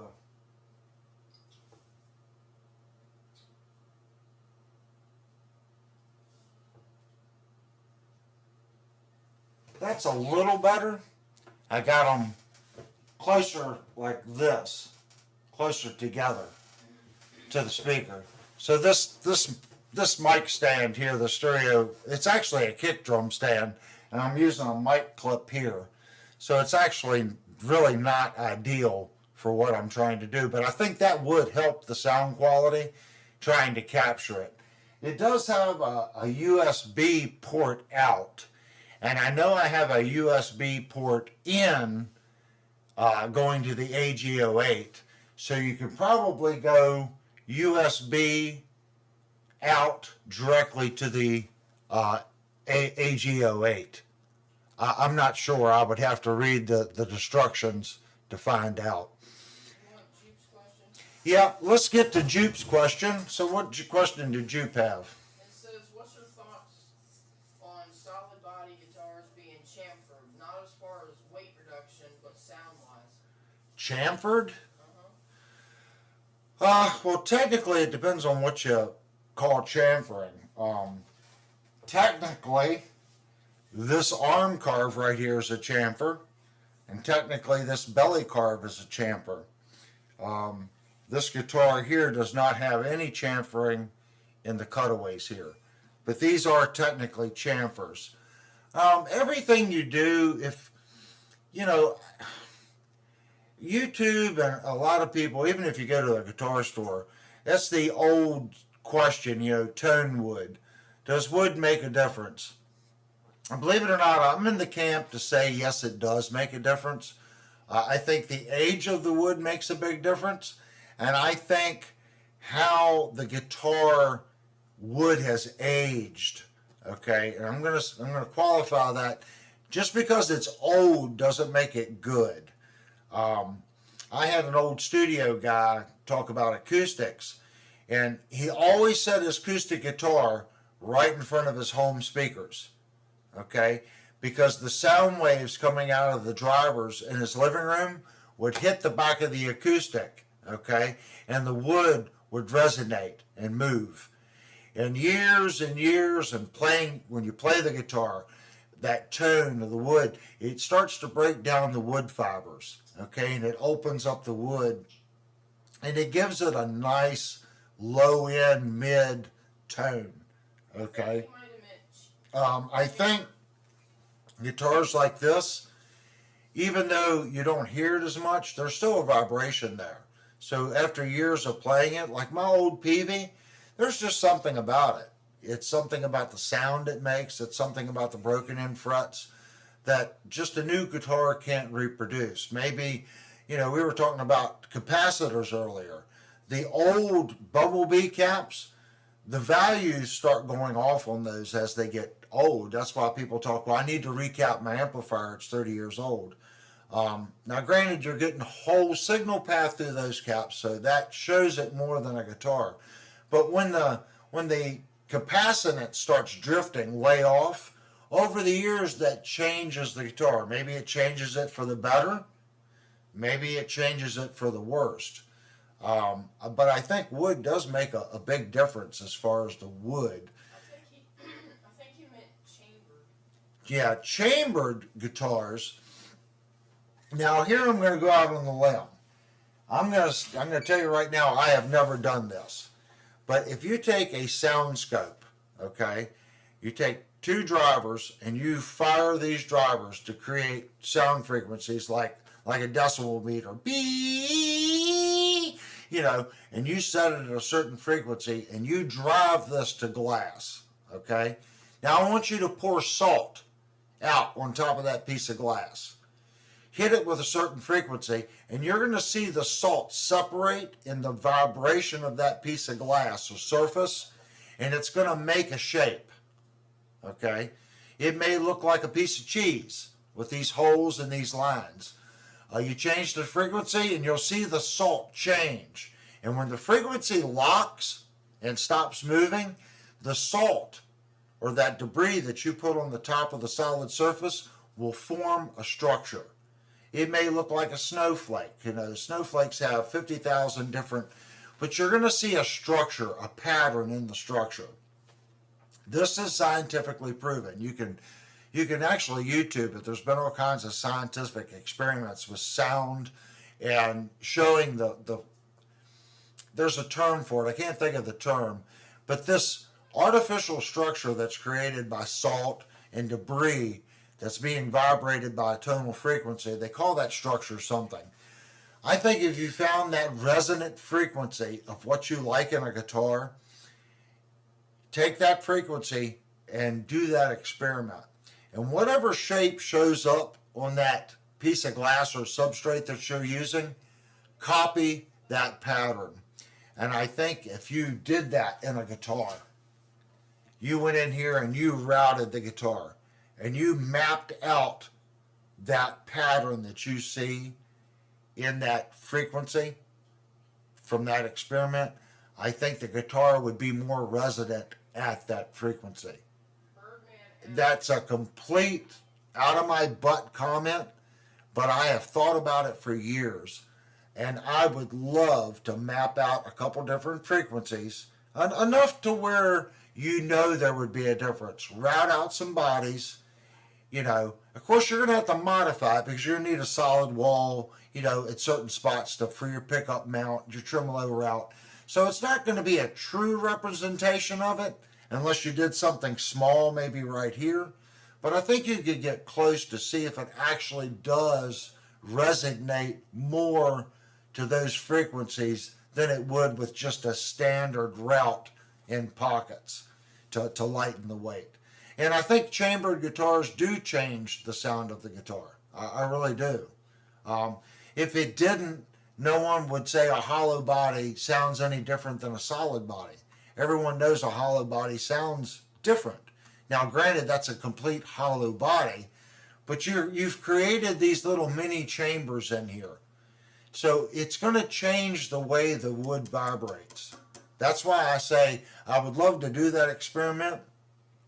I just got to find somebody with a really nice Haas machine to do that experiment. It would have to be, I have access to an NC router. The tolerances on the machine would definitely do the work, but it would be better to find a guitar company that already has some pre-programmed shapes that they could send me, and then I could AutoCAD out the rest. And once I know the proprietary coding of their machine, whether it's Haas or Allen Bradley or Phoenix, there's 50,000 different NC companies, I could transpose the G code to operate on their machine. But I would love, if anyone knows somebody that would be interested in that experiment, I would love to do that experiment. Do 5 or 6 different guitars that have been routed out at completely different resonant frequency patterns. And by the way, I'm going to copyright that in case Gibson or Schecter or somebody wants to steal it. But I think chambering, yes, I think it does make a difference. Can we hear it? I've only played one chambered guitar in my life, and that was a Gibson. The guitar sounded great. I don't have anything to compare it to. That's why earlier we were talking about capacitors. If you have your guitar and you change the capacitor and you put a different capacitor on it, if you go from like 0.05 or 0.15 to 0.022, then you go downstairs and you unsolder it and put the other one in it, odds are you might tell the difference, but you're definitely not going to hear the difference between two exact same 0.022s, even though they're not going to test the same. Our ears, if you A/B them, you can hear it, but we're just not that precise. Our minds don't work that precisely, if that makes sense. We can't retain that frequency that closely and go, yes, that's better, or yes, after you went away, you went to this guitar shop and played this guitar, you might have a better feeling, okay? I'm not saying that. I'm saying if you change the pickup or just something simple on the guitar. I think a lot of it has to do is how you feel about the instrument too. A lot of things like putting an old cap on it, if it makes you feel like it's doing something, that changes the way you play. So a lot of times you're like, yeah, I did this mod. I've been wanting to do it for years. And now you just attack their guitar. And is it the mod or is it the feeling of the mod to you, making you play differently? These are little stupid things that I've thought about in my whole life after people drop off guitars. And I see how they play when they drop it off. Like, oh, this guitar just, man, this thing just sucks. It needs this. And then you do some work on it, you hand it back to them. It's like, oh my God, this thing is just freaking awesome. I hear it. I know what I did to the guitar. I know it's better. But how much is it that it's just he knows the frets are right. He knows the action's right. He knows the intonation's right. He knows that I just installed the kick-ass pickups that he's wanted for 10 years in that guitar. Does that kind of make sense, guys? Birdman asked if it's a combo. If he could what? Is that a combo? I guess the amp. The amp? Yeah, that little amp is a desktop amplifier. It actually has little speakers in it. It's actually quite impressive. I've heard a lot of people talk about these little Yamaha amps, and we actually put it on layaway last week, and we were going to pick it up next week, but we just decided to go ahead and pick it up today. It's a perfect little amp. It's only maybe 5 inches deep, 5 inches tall, and it might be 13 or 14 inches long. It's probably more like 13 inches. It's quite small, but it's 10 watts, and it sounds really nice. It has a really nice imaging quality to it. That's why I wanted to try to get the microphone set up better, to try to capture all the imaging that's actually coming from this amp. It's actually quite impressive for what it is. Look, Mark was the one that wanted to buy the yellow guitar from you. He wanted to, but his wallet said no. That's okay, Mark. I understand completely. Everyone goes through, I have the money, and then I don't have the money times. I get it. This particular amp, I didn't go to Sweetwater. I did not price check my local store. Everyone knows I'm a firm believer in supporting your local music store. This amp came from Shandor Music in Winchester, Virginia, and we paid, was it $229 or $329? It was $329. The other one was $209, right? Yeah. They have a smaller one. That one was $209, and then they had a third one that was $500. That was bigger, had bigger speakers on it, but it was still a desktop amp. But this one still had the Bluetooth, and it had the full EQ. It had bass, mid, and treble. So I thought that was definitely worth the extra $110 over the other one. How much you were asking for the yellow Kramer? The yellow Kramer, I think I told him $500. It's pretty much a giveaway at that $500. I think that guitar now is $900 and some odd dollars.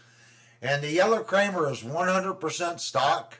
Curtain scale says I haven't done anything to it, and the guitar is in mint condition. Curtain scale said $329.99 at Sweetwater.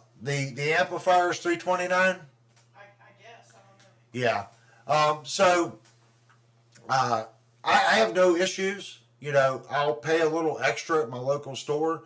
It's my local store. I like to go there and hang out. They're good guys. And I always tell people, you know, don't get me wrong, I like Sweetwater. I went to Sweetwater, bought stuff directly at Sweetwater, but I still order stuff at Sweetwater. And as long as my local store can give me a good price, I don't mind even paying 5% more to support them. I don't, because I like having that local store there. I like being able to go down, actually pick up a guitar and play it, or play a little amplifier, or go in and buy a new microphone. Because I'm not a microphone guy, I'm a guitar guy. So I went down and I said, look guys, I want to start doing live shows. What do you recommend for a nice budget microphone? And this was the microphone that they suggested that I get. And the first couple live streams, I actually had the microphone backwards. The the mic was actually facing away from me. And I'm sitting there going, man, there's got to be something wrong with this. So I'm sitting in here one day and I'm turning the mic and I'm like, why does it sound better like this? And then I realized that the microphone's on this side. And I know I'm far away from the mic. So just watch this. When I bring the mic up closer to me, and I'm going to bring the gain down, okay, you can instantly see that the microphone is much more responsive when I'm closer to it. But here we're trying to show this amp, play a different guitar, show the guitar. So I wanted a microphone that would still sound good, that I didn't necessarily have to be this close to it. So now I set the mic away from me a little bit and I just crank up the gain. Now, when I step back, I got the gain up too high there. Right about there should be decent. I just start to clip on the yellow. I don't want to be right up on it. And I was trying to put the mic up here, but I went to my local store and this mic was $99. So I'm a firm believer, support your local store. So what Kurt Inscale is saying, it's $329 at Sweetwater too. So my local store sold me the exact same amp at the exact same price. I got no issues with it. And I didn't have to wait. And I could actually go down and plug a guitar into it and play around with it and make a decision. Because they had a couple different amps. You know, you're looking at a price point. You know, she wanted something just to push a button, plug the guitar in, and be able to play. That was her thought. And it's really simple. You don't have to go in and go, I need 20% room. I've got 50,000 different hall effects. How much headroom? How much is the mix? How much? This is just a knob. You turn the knob to that effect, and the more you turn it this way, the more of that effect you get. It's really simple. Bass, mid, high, gain, power switch. So she can plug her little guitar, her little Chapman over there into this little amp and set it on top of her little dresser or wherever she plans on setting up her little practice area, and she'll be ready to rock and roll and go. I like it. She's tinkered around with it a little bit. Well, no, she didn't, because I played it down there. So she hadn't tinkered with it yet. I thought she did, but yeah, I was the only one that played with it down at the store. So I don't know if anyone was interested in buying this amp, but I can say that it does have a really good sound. And I'm reading the chat. Sounds better when it was further away. Muddy when you had it close. Yeah. And now a lot of that is, this is like our 30th stream or something like that. I have my board over here set up for it to be further away from me. I've learned how to get the best sound without it being right up on me.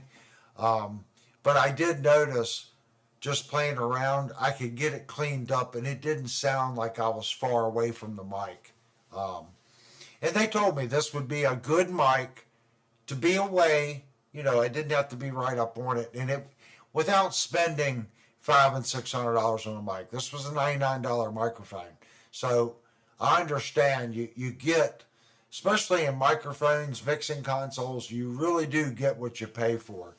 And this company's called SE, and I've talked to a couple people about it, and they claim they're really good worker-friendly microphones. You get a lot of bang for your buck with this SE brand.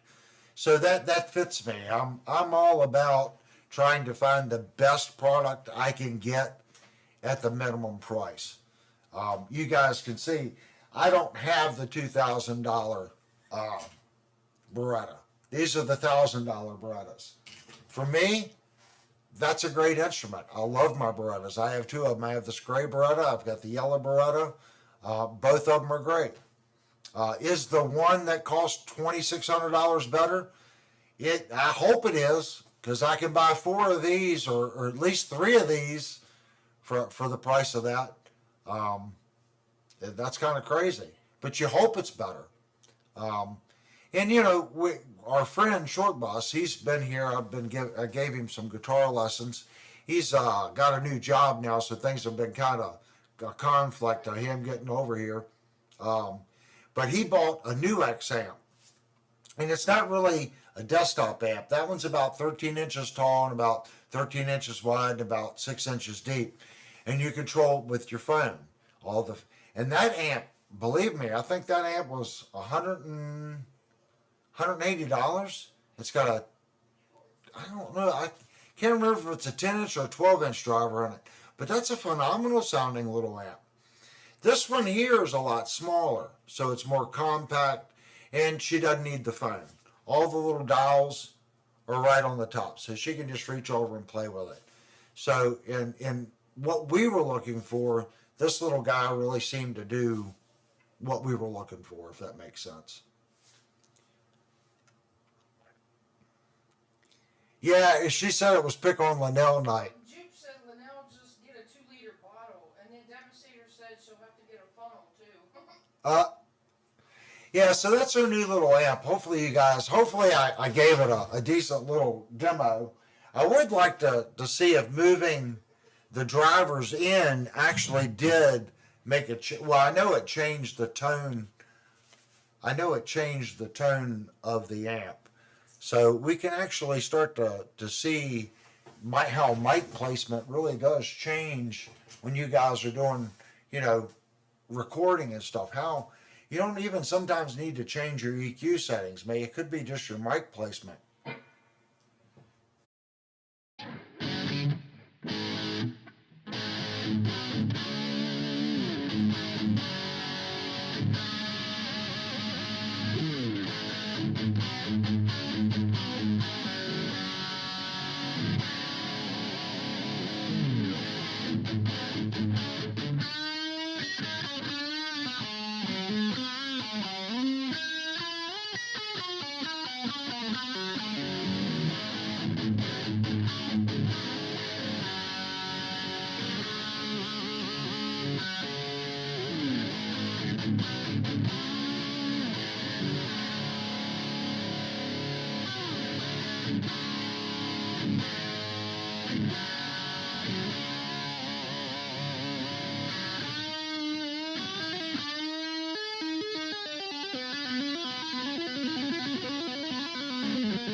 I don't know.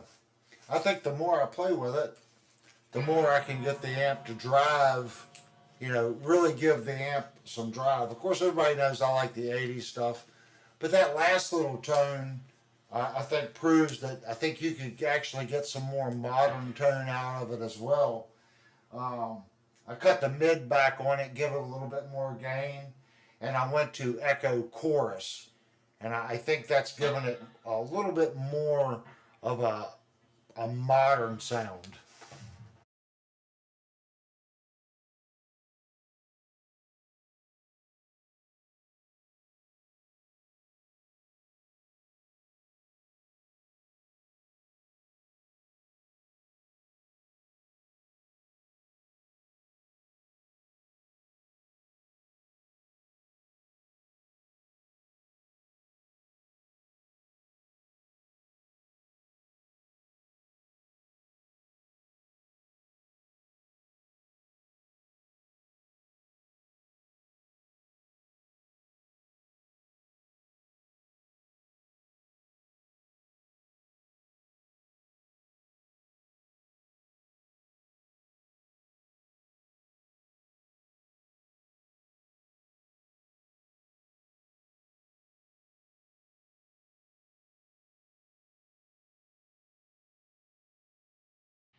Sorry about that first little mishap. I am still struggling with the buttons on the AGO8. Alright,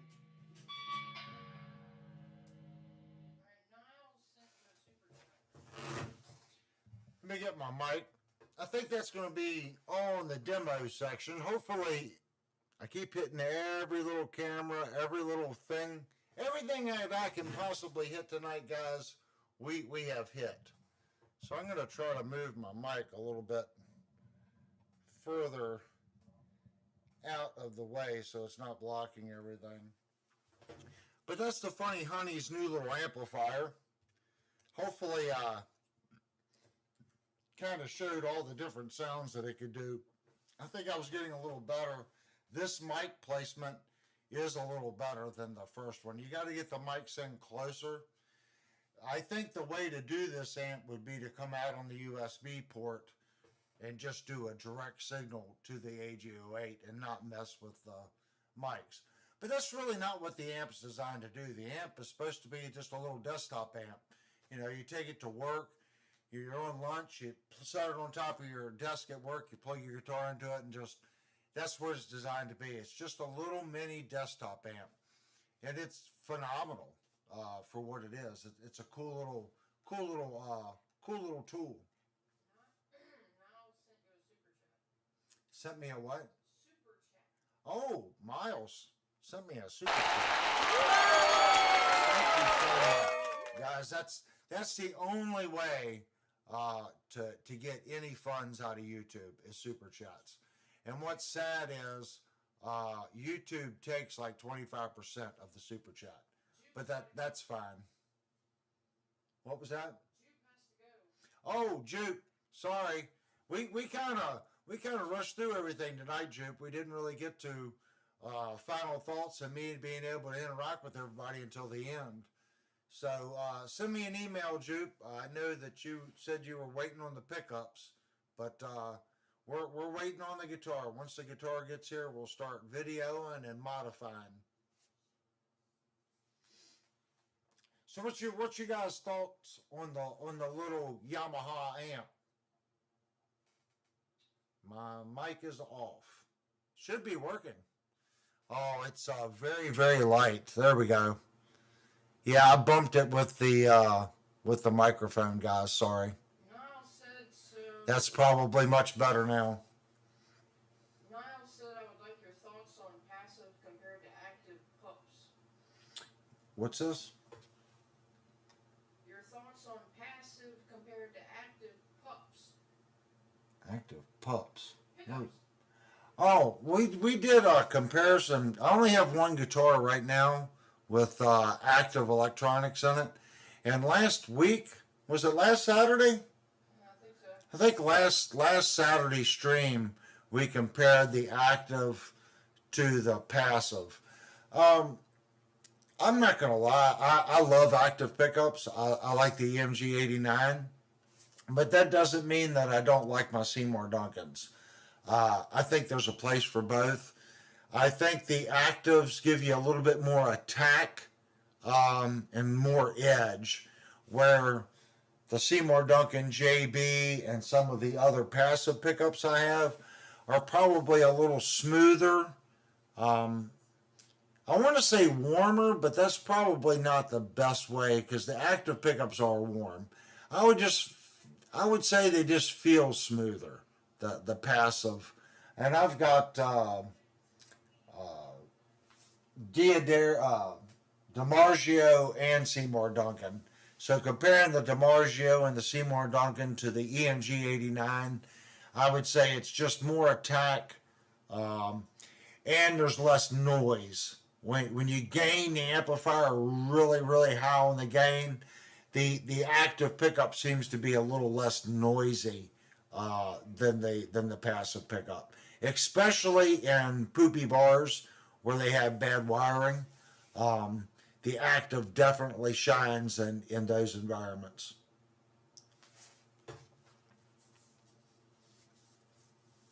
Curtis Hill says he loves EMG active pickups. Yeah, that's all I've ever played. Can I have another smoke on? That's all I've ever played are the EMGs. I know there's other brands out there. What's the new one that everyone's really talking about? Some of the really really heavy guitar players now are talking about. It's the one that has. I just said it last Saturday night. It has. There's a board that they put on them, and it actually gives you so many different voicings.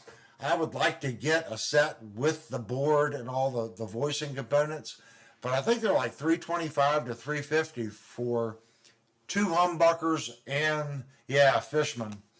I would love to do a set of Fishman Fluences. It's 350 for two pickups and the boards. That's kind of salty, if that makes sense.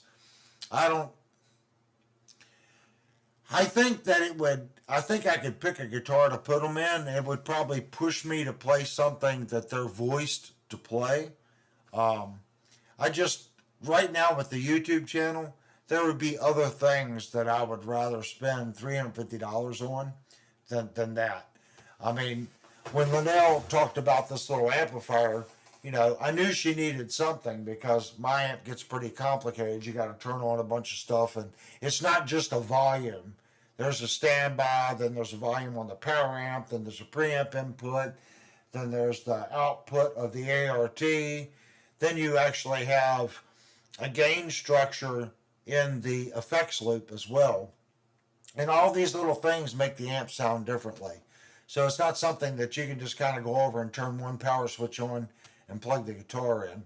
So when she said something, I kind of figured that something like this was ideal for just plug your guitar in, power it on, and play. It's not overly complicated, and you don't need your phone to change the effects. That was what I liked about this one. You can literally just go to it and turn a knob, and you're done. You don't have to have your phone with you at all times to change it. I thought that was pretty cool.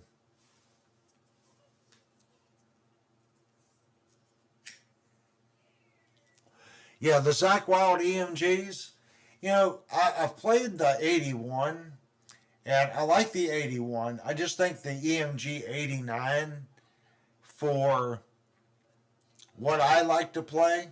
The 80 stuff, I think the 89 shines. Plus, with the 89, you could split the coil, and you can get some Stratty sounds out of it, almost like the David Gilmour EMG set, which I had put in a Fender Strat, and they sound phenomenal. No noise, not your typical single coil problems with that Strat. I loved the guitar. I loved the way it played. I loved the way it sounded. But again, that was a Fender American. It was, I think I bought that at Shandor Music too. It was an American-made Fender, and I put the EMGs in it, and I kept it for about 2 years and sold it simply because of the volume knob. That's why I'm so happy about the Nashville Strat that I just picked up. The volume's in a different location.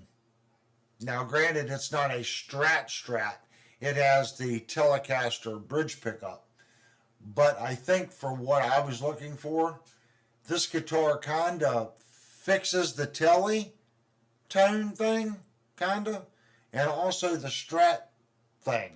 So it's one guitar kind of serving two purposes, so it works for me.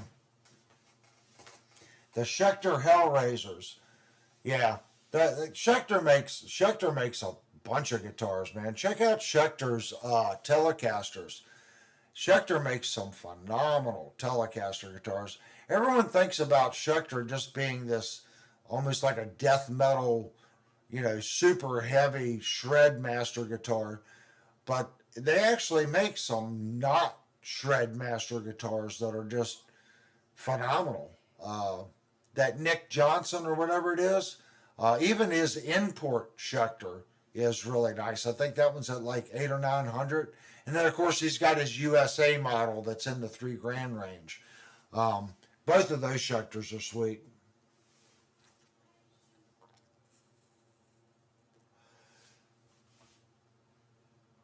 I'm reading the chat. I'm sure I missed a ton of comments, guys. They're doing a lot of talking back and forth. Yeah, I like it when you guys talk back and forth. Tim Niles earlier said Sustainiac. I had a Sustainiac in a Sun Valley Super Shredder, and I'll be honest with you, I had to go in there on the Sustainiac, the one that I had. There was a board inside the guitar, and you could go in, you could fine tune it. The one you had a three-way switch. It was actually two switches. One had three positions, the other one had a single up down. And I found two of the positions were unusable. It just created so much feedback. Unless you were doing some real kooky stuff, they were kind of unusable. What I found worked in leads was the position all the way down on the third position, three position switch, and all the way up on the two position switch. And I went in and I dialed back the gain settings on the board. And that made it usable. It added a little sustain, but it wasn't crazy. Some of the settings on the Sustainiac, where you can just, it'll just hold a note and hold a note and hold. Sometimes it'll hold a note so long where the other strings will start to vibrate and it just turns to mud. Because that's what it's doing. It's creating an electric field, and it starts to move the string. And once the string starts moving, it just compounds. So I thought it was really cool. It was a guitar that I didn't play that much. So that was one that left here was the Schecter. But I like the Sustainiac. I'd like to do a Sustainiac on a different guitar. And for some strange reason, my chat won't keep scrolling down. I have to keep reaching over and scrolling it down.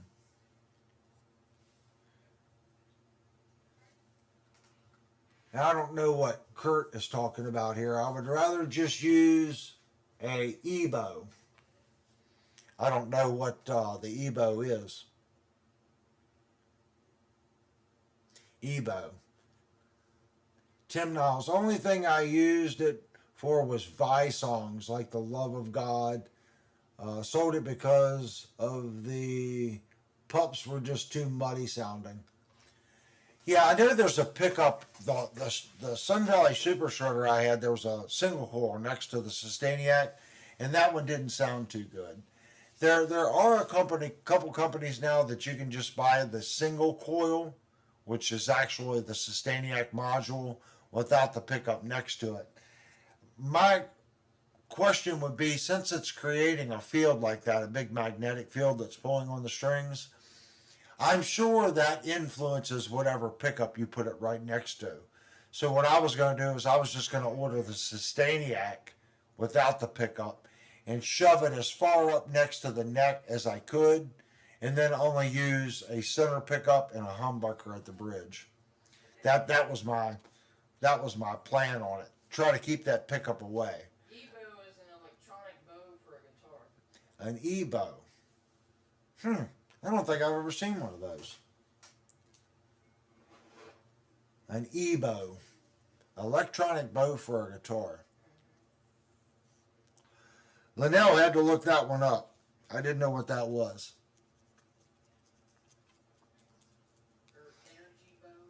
So somebody earlier said they wanted to hear the Yellow Firefly. Are they still in the chat? I think that was Renee. That was who? I think it was Renee. Renee? EBO it's a handheld Sustainiac.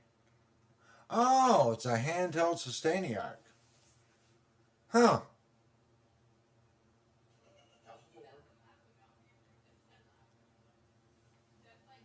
An ebook is. You know what an ebook is? Yeah, I know what an ebook. She reads ebooks all the times.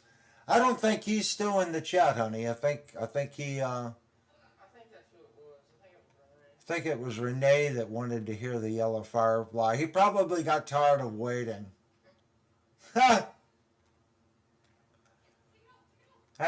scrolling back in the comments to see the last time he made a comment. It's been a while.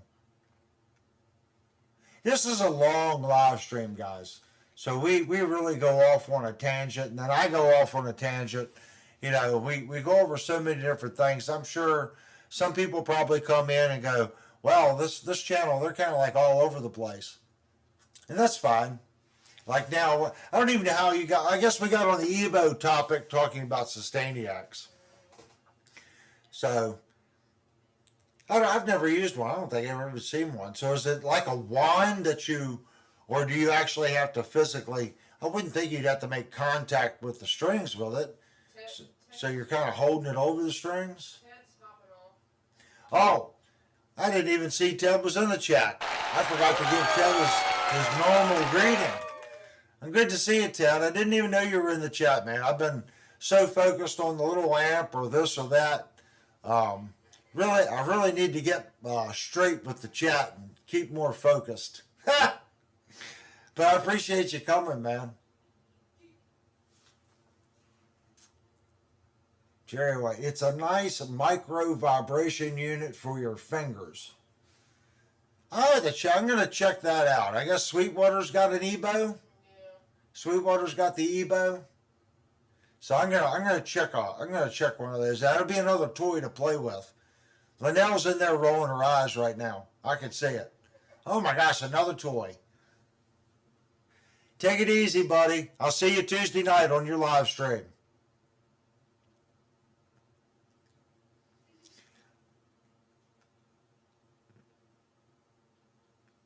Google it. Kurt Inskill says Google it. Yeah, I need a dry erase board right here, Devastator, so I can go over what we were supposed to go over, and I can mark them off as we do it. That's what we need. We need to get more structured in here.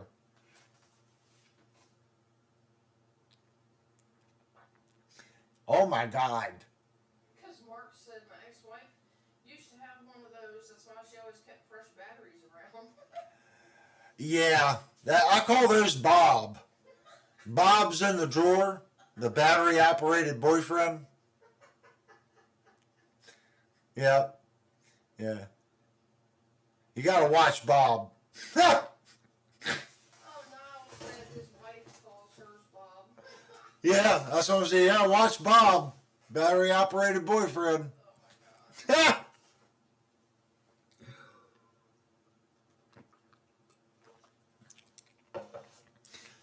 Oh my gosh, that's awful.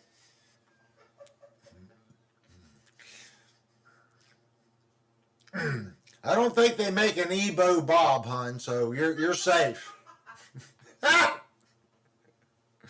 It finds the resonant frequency for every woman. The Ebo Bob. It was a kickstart. Oh my God. Oh my gosh, it was a 2-cycle. It'd be like going to the car dealership where they got the hose running out to the window. You know, make sure you don't die of carbon monoxide poisoning. That's awful. So I've been thinking about next Thursday night. Now we're supposed to do a new review on everything. And technically, I guess we kind of did a small review tonight on the little Yamaha here. So I don't really want to review the Yamaha because we've kind of already went over it. So I'm going to probably pick something that we can review. And there, I have tons of guitars, guys, that are sitting here waiting for review. And probably going to pick another guitar for another review on Thursday night. And hopefully each week I'll get a little better at doing the live review. I tried to prepare a little bit for tonight for the capacitors. Like if you look on the desk, well, you guys can't see it. The desk here is covered with capacitors and pots and all kinds of kooky stuff that we did at the beginning of the stream. So I need to take a couple minutes and kind of figure out which guitar would be cool to review. We have a Yamaha. We could make it Yamaha week. We could actually review a Yamaha Pacifica, and this was before they come out with their Pro model. They had a model that was right in between their Pro and their budget line, and now they really don't have that. They kind of brought their Pro line down a little bit and brought their budget line up. So this one, this particular Pacifica has Seymour Duncan pickups in it. It does have the Wilkinson bridge on it. It's got the really nice tuners, flame maple top. Uh, in reality, now this guitar would be considered a Pacifica Pro with how it's set up. So we're probably gonna either look at that guitar or we have another one that I don't want to let the cat out of the bag on yet. So we can probably do the Yamaha Pacifica next week. If you guys are interested in that guitar. Yamaha, in my opinion, doesn't get near enough love. One, for their guitars. Two, for their little tiny amplifiers. They make some great products. And their mixing boards, Yamaha mixing boards, their digital mixing boards they're truly next level. So Yamaha makes some pretty good stuff. And I don't see anyone reviewing Yamaha guitars really that much on YouTube. It's kind of strange. I'm trying to see where we're at up here. This window is so bad. I'm trying to see where. See, I use streaming software, so the streaming software sometimes kind of hides some of the information.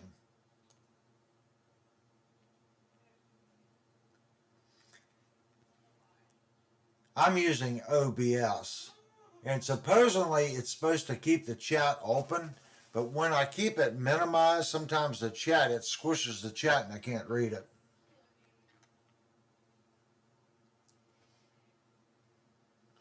Yeah, Devastator says Yamaha surround sound receivers are good too. Yamaha makes a bunch of good stuff. Their outboard motors and stuff are really good too. Their outboard, the motorcycle division, Yamaha's into everything. But their sound reinforcement stuff, it doesn't get the love that it should either. They make some array drivers that are just next level too.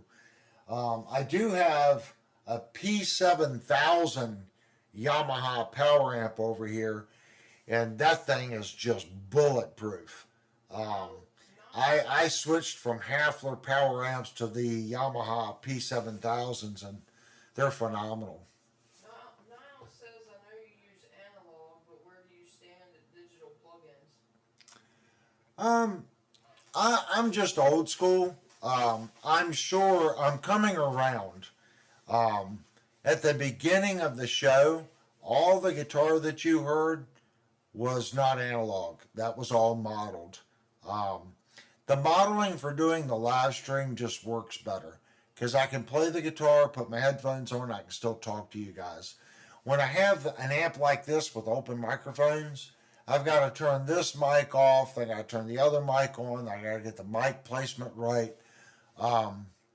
So I am gradually, I guess, changing over to the digital world. Is there a difference? I can feel the difference under my fingers. I don't think my Line 6 tonight sounded as good in the room like my headphones as my big amp. But I struggle getting that sound quality through the microphones, through the AG08, into the interface, and into you guys. It struggles. By the time it's all said and done, the Line 6, we did an experiment, sounds almost the same as my big rack. So I think once I get a DAW, the only DAW I actually have is in my MPC Key 61, and it's next level compared to what I was playing before. My sequencer and recorder back then was an ADAT running the built-in recorder in the Korg M1 with the sequencer in the M1. So that tells you how outdated I was up until about 4 or 5 years ago. And doing YouTube takes a lot of time. And then I have my other full-time job. So being able to come home and just play with things, play with my Akai, and figure out the new sequencing, it uses plugins. And the plugins in the Akai are just stupid good. It is next level. For me to sit here with my rack equipment and get sounds like that would take hours. And plugins, all that work is pretty much done for you. It's already been meticulously gone over. So I get it. I just don't have a good DAW system. You would be surprised if you go back and look at my beginning videos. I'm using open capture microphones and 2 GoPros when I do my guitar reviews. And a lot of people are surprised that I get the video quality and the sound quality I get out of those. I just learned how to make it work. I don't have, like I said, a DAW. I'm sure if I went, I do have the, what is it? It's the Mito XT MIDI sequencer. I know how to do MIDI sequencing and stuff like that. But doing video sequencing, as far as doing a time sync, okay? Like you have a camera, you're going to take your left audio, you're going to put time sync on it, and then use that time sync to a DAT or a digital recording bus or your DAW and get it to sync together. I have not jumped on that bandwagon yet. I think if I wanted this channel to go to the next level, I would need to spend $4,000 or $5,000 on a really nice camera that you can do sync code to, and then I would have to get a much better computer. And I just don't, for the results that I'm getting, I think I do okay. I need to probably get my feet, probably do a DAW first, do some plugins, and then I know a lot of people do their guitar right through the interface, and do plugins for their guitar and then back out. I have never done that. The closest thing I can say that I've done that is just doing my amp modeling on the HX Stomp. Because my amplifier, all my effects, none of it's modeled. It's digital. I do have digital effects, but none of it are per se modeled effects. They're not simulated effects. So I have very little experience with it. I do want to learn it though.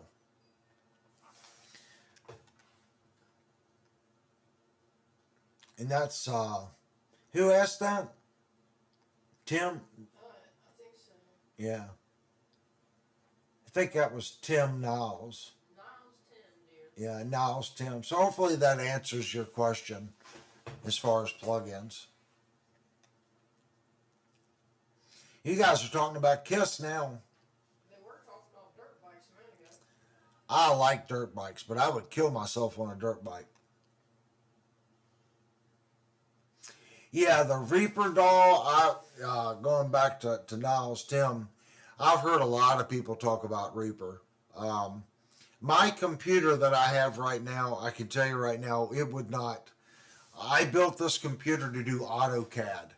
And you're going to say, well, AutoCAD AutoCAD requires video framing and modeling. Birdman's gotta go. And it's completely different.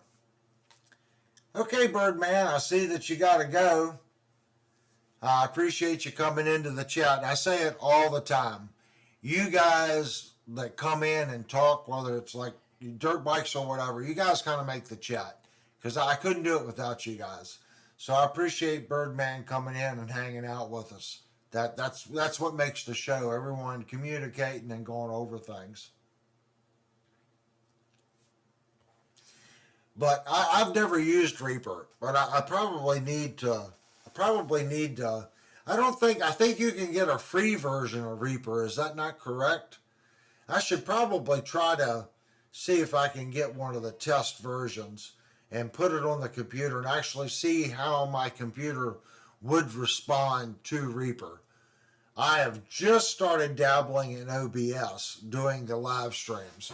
And doing this has taught me so much as far as streaming and what OBS is doing and just the simple fades between cameras. Just doing this.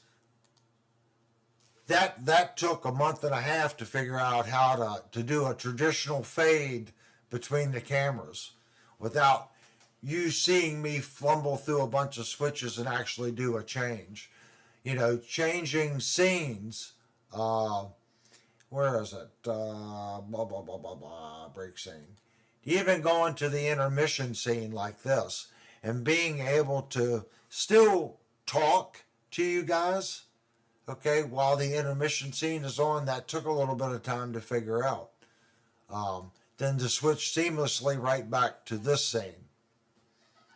Now, I did notice when I do switch to that, it only does auxiliary 2 mic input. So I still have some work to do on the break scene. Now, main scene to the other scene seems to be consistent. I seem to get 2 input feeds. But I'm still learning. And my goal, guys, was to get a little better each week. Now, I don't know if there was any improvements this week or not. I didn't really go through and do any extra programming. It's free for a bit, like 60 after. Is that $60 for a year or $60 a month? That's the question. I'm assuming you get like a 30-day free trial with Reaper.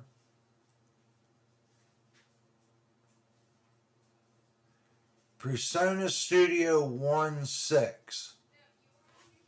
Is there a charge for that one, Kurt, or is that one free? Honey, I need some hot cocoa.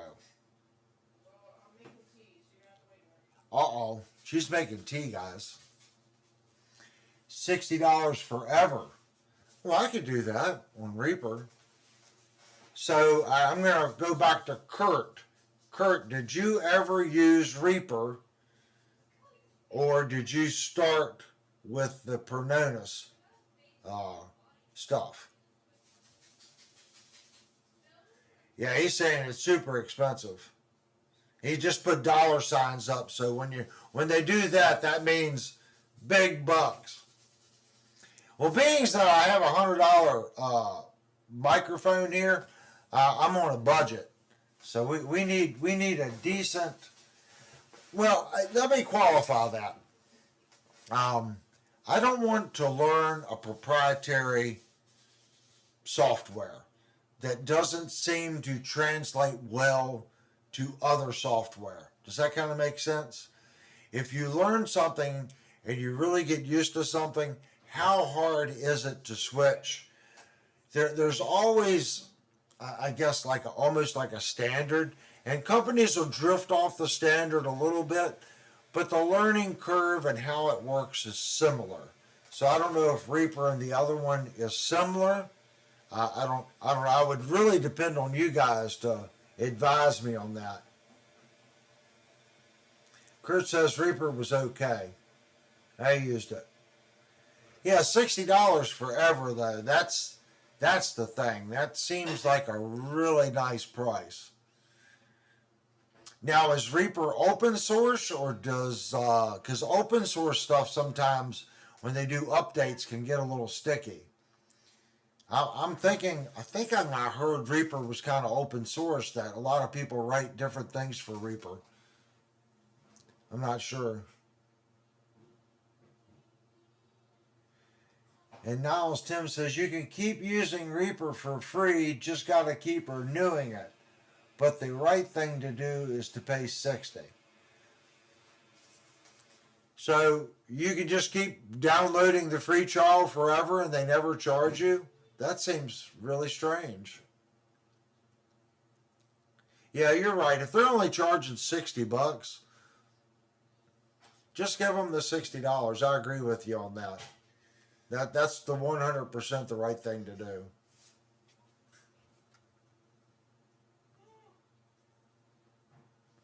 Yeah, Jerry says, I was doing better, but I killed it with the audio button.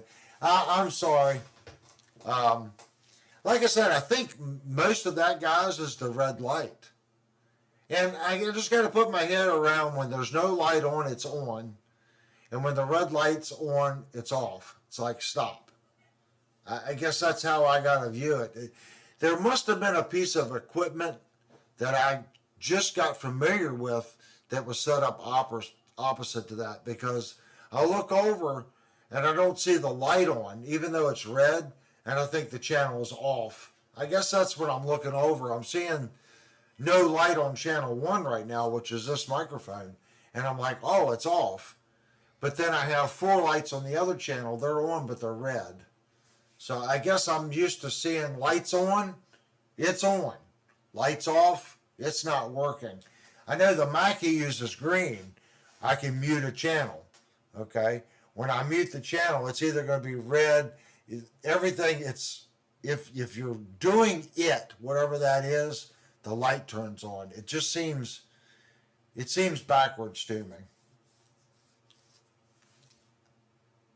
Oh my gosh, Devastator's got some issues. Well, does Devastator have issues or does Jerry have issues? Oh, this is true. Jerry could have the issue. I'm not sure. Oh, so it's got a reviewing button. So as long as you keep, so I'm still thinking about it. I'm still reviewing it. You just keep using it forever. That's too funny. You would think one of the software engineers would kind of fix that. I may look into that tonight. I have the space on the computer to put it on there, and Kurt said the Personas is like $200 forever. well, that's not bad either. $200 forever.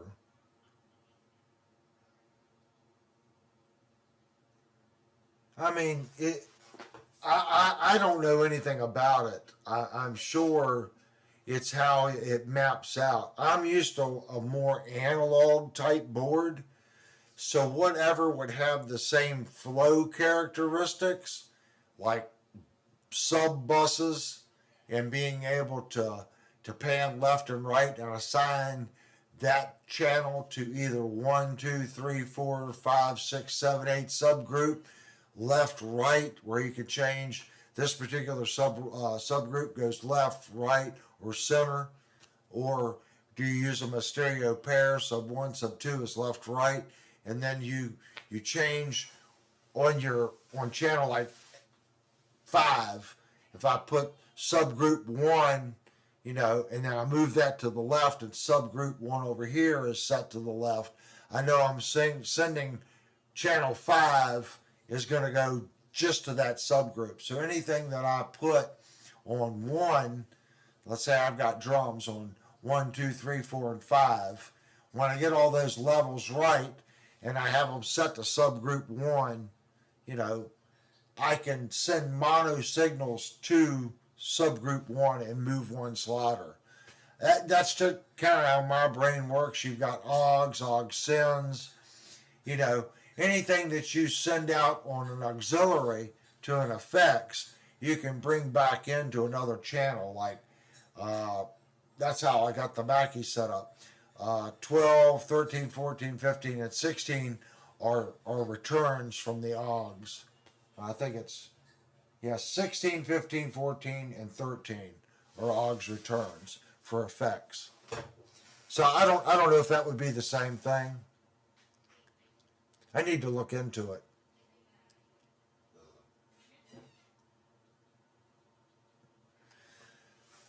Okay, Kurt, I am going to take tomorrow and really dig into both. And I guess go to YouTube University. I'm sure someone's got some different things on it.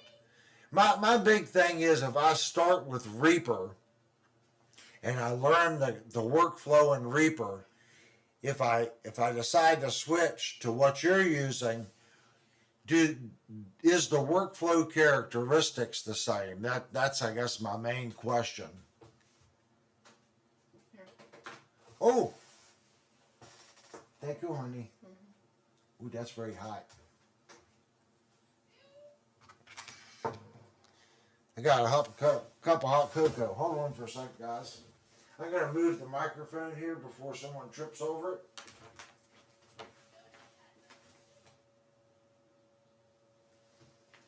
We have another package of notes. That's it? Oh my gosh. That's horrible.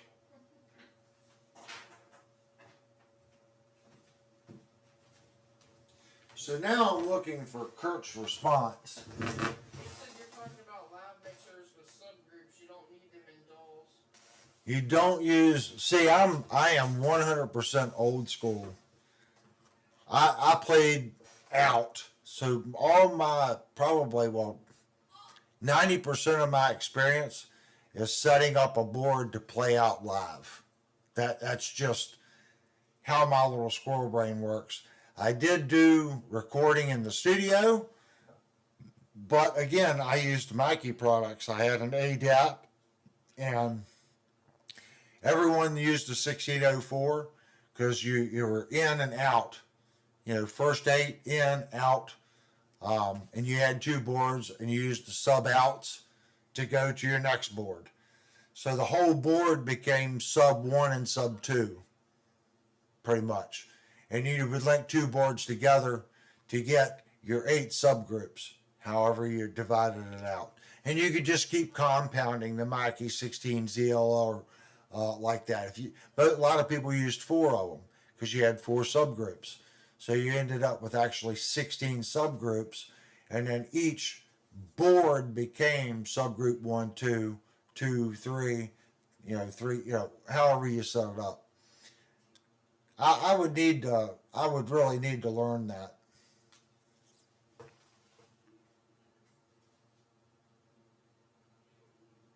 So he's saying there's very little learning curve between the two.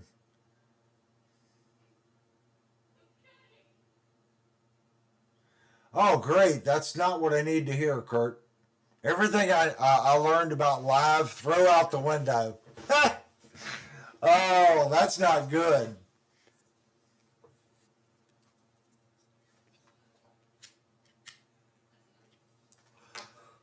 That is not good at all. Oh, that's super yummy, hon. Any recommendations on an interface? I needed to use the transfer from reel to reel to digital too.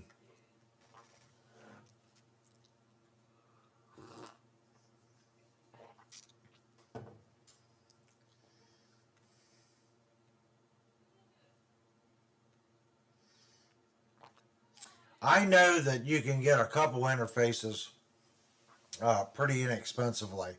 I picked the interface that I'm using because I'm stuck in the past. The AG08 is set up more like a mixing console with a interface built into it. So I leaned towards this. I'm sure once I get more experience, I will actually go to a rack mount interface and start dividing things up, doing like what they're talking about, using Reaper and stuff like that with OBS. And it'll all be digital in the computer, and I won't have anything like this. But I'm taking baby steps, and I need to learn. What's the old saying? You can go out and buy all this equipment, but unless you know how to use it, it doesn't do you any good. So I think that was too big of a leap for me at this point to go from what I was used to all the way on the opposite side of the world to interface, rack mount interface, and all this. I'm sure I could have done it, but I want to get comfortable with the OBS in this format, get my feet wet, and when I feel comfortable, I can move on and get a little bit better system. But for me, this was a logical interface for me, if that makes sense.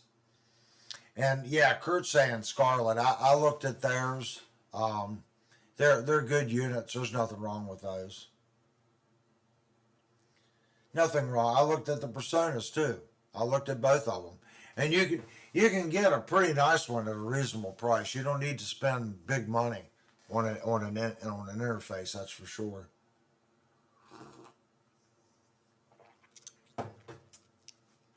But this thing killed multiple stones. It did multiple things for me. It allowed me to directly connect stuff like I'm used to connecting to a board with effects, some preloaded sounds, right directly to the computer.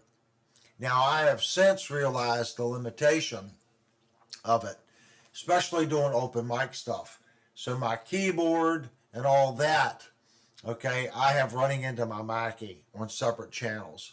And I'm coming out of my main send, okay, like I would go to another board that has all four subgroups directly into the AG08. So I'm only actually using two channels on the AG08. Everything else is over on the Mackie being fed into a stereo channel on the AG08. So I kind of worked around it. That was my workaround. So I don't know if I was doing completely 100% interface. In my little squirrel brain, I would need one, two, three, four, five, six. Yeah, I would need at least seven inputs at bare minimum. And to really be professional and do it smoothly, I would probably need 10 to get all the different units going into a signal path. But I don't know how that works. I don't know if you can uh, have multiple things going into one channel. I'm not sure. Kurt says you don't need a doll for OBS. That's overkill. Yeah, I didn't figure if I don't really record anymore. I have a Tascam DP32, but just don't record anymore. Um, I mean, it's a kick-ass 32 channel digital recorder.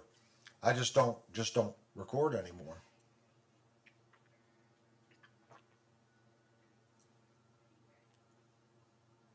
Devastator said, Avery, Lori says you're grounded. Every time you get hot chocolate, it makes me want some too.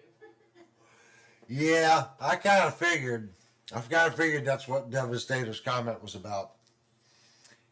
I like hot chocolate.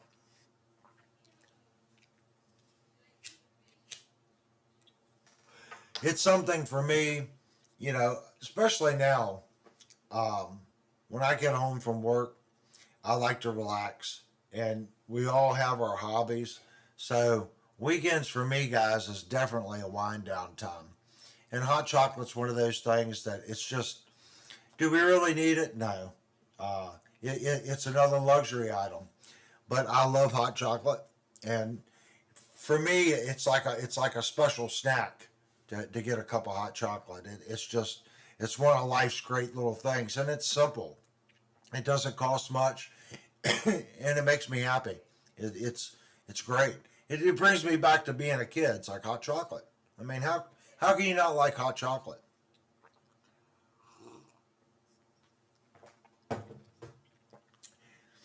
Yeah, Pro Tools. Pro Tools, I think, was one of the first ones I ever heard of. Pro Tools was really in its infant stage when I was kind of getting out of it, because I remember going in and they were doing the HD 24 and HD 32 hard disk recorders. And I had finally got the ADAT section of my studio up and running and working flawlessly. And I went into Rolls, and the guy in there was telling me, well, here's the future, it's hard disk. And he wasn't wrong, because basically a hard disk is just an old version of a DAW. Um, they said, well, we don't need this piece of equipment anymore. All we need is the hard disk in the computer. So that was just the next logical step to go from hard disk to DAW. I never bought into the hard disk recorders.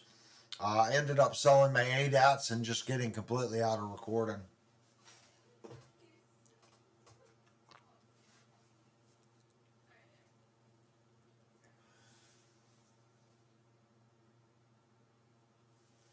Well, thank you, Mark. I, my whole philosophy is just to be me. I mean, hopefully people come in to this live stream. Hopefully they come in a part where they'll be interested in the topic. I mean, I get it. This is a guitar channel, but we don't necessarily have to talk just guitars. Tonight it was a little bit of amps, a little bit of capacitors. We've talked about all kinds of stuff. So hopefully people will come in and they'll see the group of people that's here, and just like Kurt right now kind of has the reins because he seems to be the man in the chat right now that has the DAW and has experience and stuff like that. So he's really kind of helping me right now because it's something I would like to dabble with. I mean, any suggestions you guys have? I mean, I'm an open book on what I'm using here. So any suggestions on Avery? Why do you have it set up that way? I think you would find it easier in the long run if you did X. Not saying it would be easy on you right now because you may stumble because you're used to doing it this way. But maybe think about, the next time you do this or this or this, changing how you're approaching it. That way you can move on to a better system or just change the way I think. Because my brain still thinks live sound. Okay? That's why it's taken me really so long to it is different. Even the VU output is different. I have found that in live, I still say UV meters. I don't have a UV meter in front of me, but I'm used to saying, hey, what's the UV doing? What I have are digital bars. And I found in OBS, if I just crack the yellow and I stay in the green, it sounds pretty good. If as soon as the guitar needs to be about a third up in the yellow, anything that goes to the top of the yellow and just barely hits the red is done. It's done. But in my world, back in the day, we wanted that needle to flop over just a little bit. Even some of my rack gear over here, you want that thing to clip just a little bit.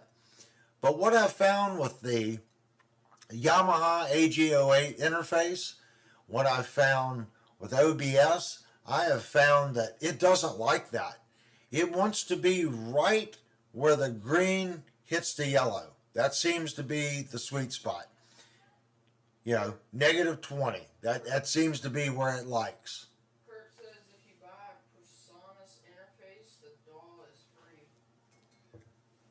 Oh, well, see, then you're getting PreSonus interface. The DAW is free. Yeah, but how many inputs do you have? Let's say, Kurt, I would need 1, 2. See, I don't know how that works. You need an input for each channel unless you're gonna. I guess you could do the exact same thing that I'm doing now. I could technically only have 3 inputs. Have one mono input for the mic and one pair of stereo inputs. I could run everything into the Mackie and come out of the main and right into the back of the stereo inputs. So that would only be, technically I only need 3 channels since I have the Mackie. But if I wanted to go everything direct input to the interface and be able to control it in the computer, I would need probably 8 to 10 inputs. Yeah, am I thinking that properly to do it that way and control it in the computer? I would have to have 10 inputs. Or I still have the Mackie, the manual Mackie, and not being able to control it via computer. That's how my little squirrel brain is seeing it.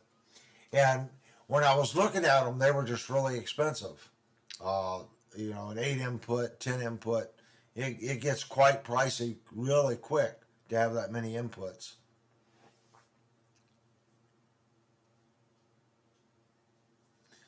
Yeah, 2 channel. I just never thought of it that way, but you're right. I could have actually ran the microphone here and everything right into the Mackie and went out on a control room out to the interface and then right into the computer. You're 100% correct. I never thought about doing it that way. Niles has to go. Oh, Niles has got to go.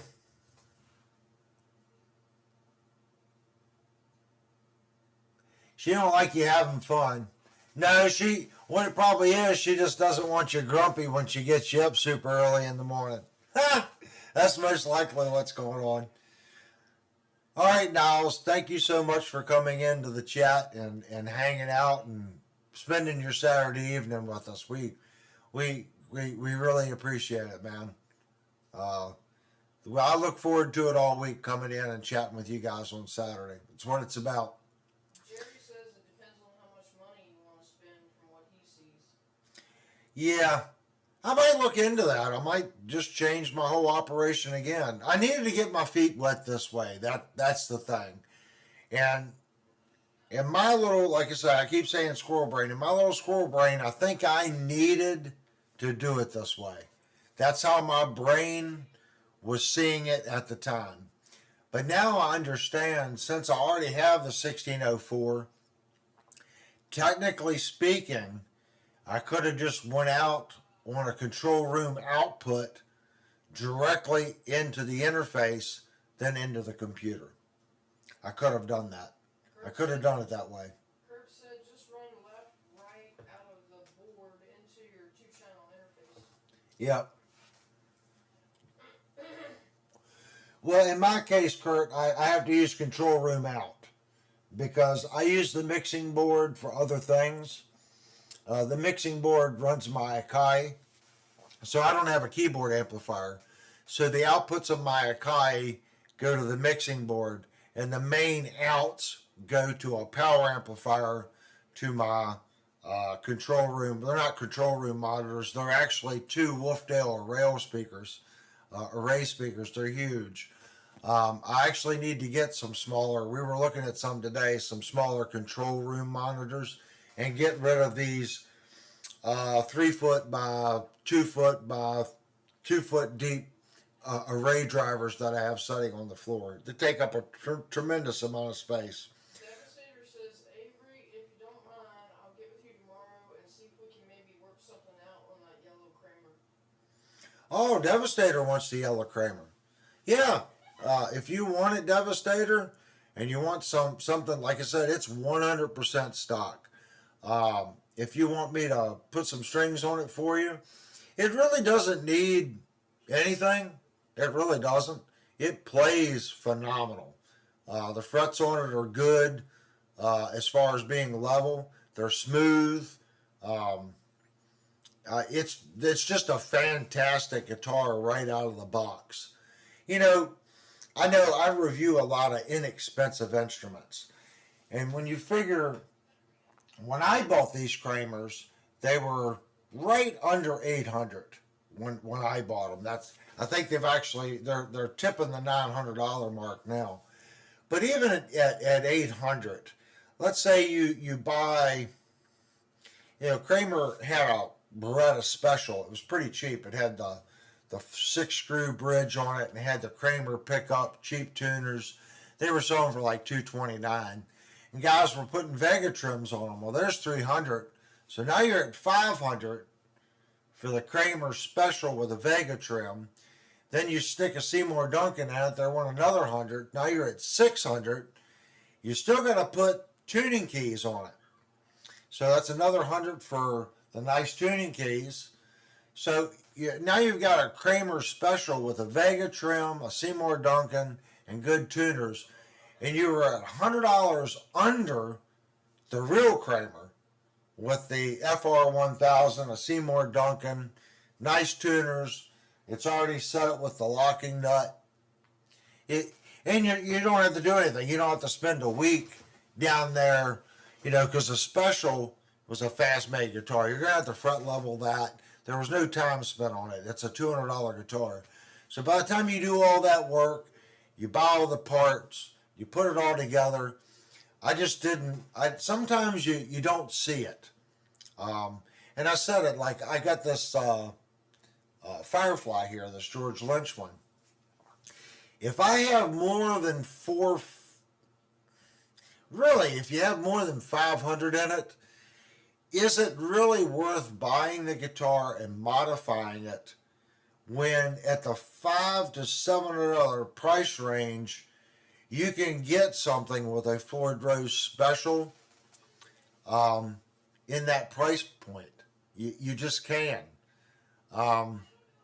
So the market on these guitars, it's getting harder and harder to justify sometimes. I'm not saying I love modifying guitars. I'm going to take this George Lynch guitar, I'm going to modify it and do a couple things with it. But I think there's just so many really guitars, good guitars out on the market, especially in the, let's say, $800 to $1,200 price range.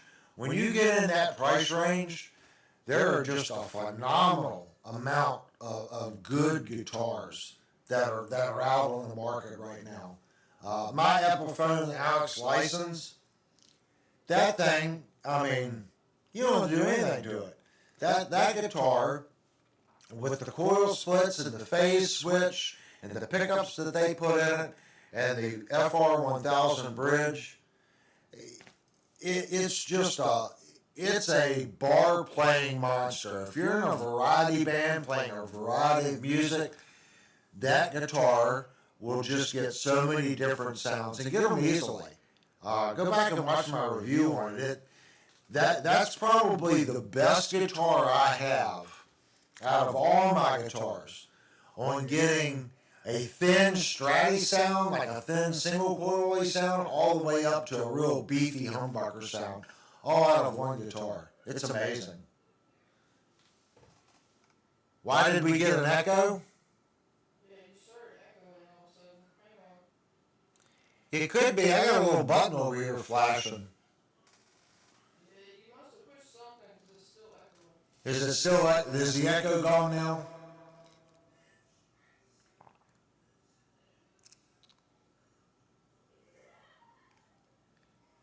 He was doing so well. I know. I think when I reached over, I must have hit one of the channel buttons.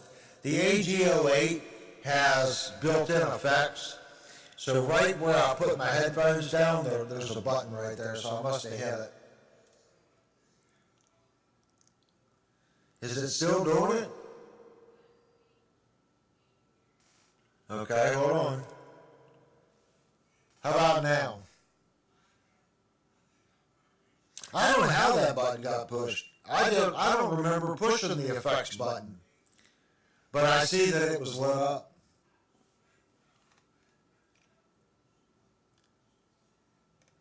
It should be better now. I don't remember pushing that button. Now there's reverb. Alright, I'm going to put my headphones on, guys. I want to hear this. Check. Check. Check. No, I think I got it now. I pushed the right button. I don't know how that turned on. I don't know. I'm going to turn this camera on here. Let me flip this camera around and we'll get a look at my setup here. So let me get an eyeball on it. You guys can kind of see the rig here. So here is the AG08. Let me try to get in a little closer here. So we have these, and these are preset to do certain things. I didn't think I had them programmed, but this is the effect for the reverb. So if I click that, I should have reverb. Okay. Then I have a voice changer. So I'm going to turn that off. Now this is basically a pitch transformer. If I click that, it's really not doing anything, but as I turn the knob, I can make it sound like I'm on helium. So when you do a lot of helium, this is what you sound like when you do a lot of helium. Lots of helium. And then if I turn it the other way, I can get some really deep sounds. See, it's really, it's kind of deep.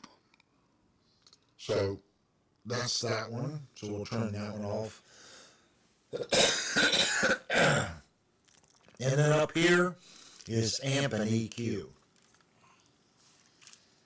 And I have not really set that whatsoever. so I'm not too sure what turning the knob does, but it's compression and EQ.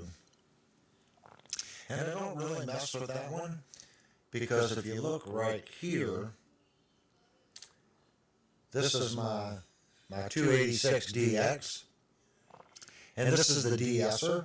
So the de-esser is set pretty much where it needs to be set. And this is the basically like a cheap version of a BBE sonic maximizer. And then right here is compression and gate. And you can see that I'm really not using any gate. That's a lot of reason why, if you listen, you guys hear so much background noise. It's kind of hard. Let me kind of move the camera down. There we go. Get more of a bird's eye view on the particular unit. But if you look right here, I'm not really engaging the gate. So you guys hear a lot of background noise. So if I start turning this up, I should be able to get the gate to engage.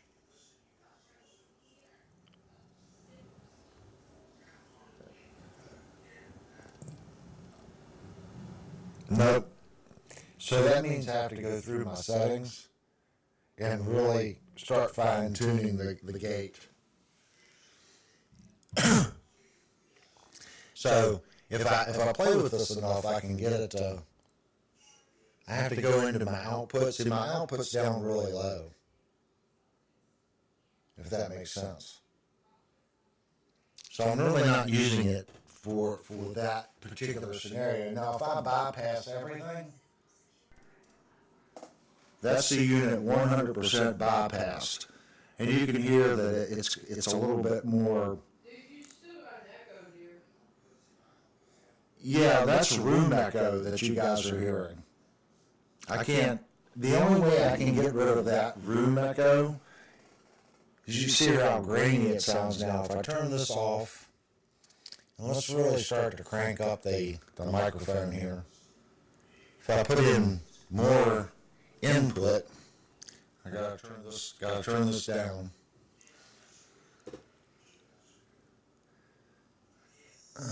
It's hard for me to see because everything's kind of in the way. Check, check, check, check, check.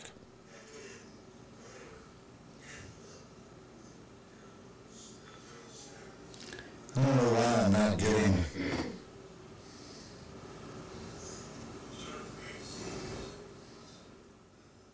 Mark said if you kill the two guitar channels, it'll stop. Actually, let me turn this back down. It's way overgained now. Actually, the guitar channels here, that's what I was saying, it's confusing. When the light is off, this channel is on. When the lights are on, all these channels are dead. So that's how I have it set up. Let me turn the gain back down on that. I'll have to play with it. What you guys are hearing there was just room noise, because here is the effect. Okay, if I want to put echo, now if you listen to me, I have a lot of reverb. Check, check, check. Yeah, the echo didn't start until a few minutes ago. So when I turn the echo off, you can get that. Now you can hear my daughter's TV and game in the background.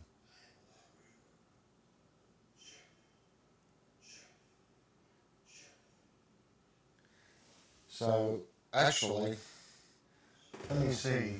I do hear something. It almost sounds like a delay.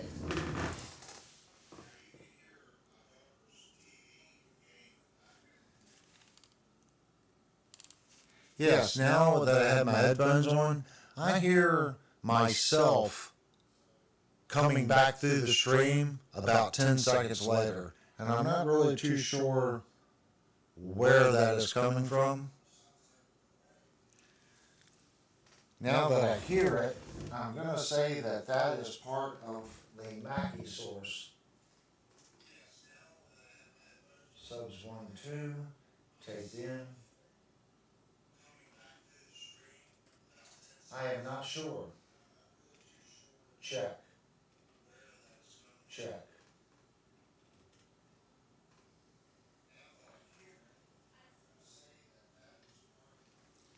I do hear it though. I do hear another source coming back in, but I'm not sure where that source would be actually coming in from.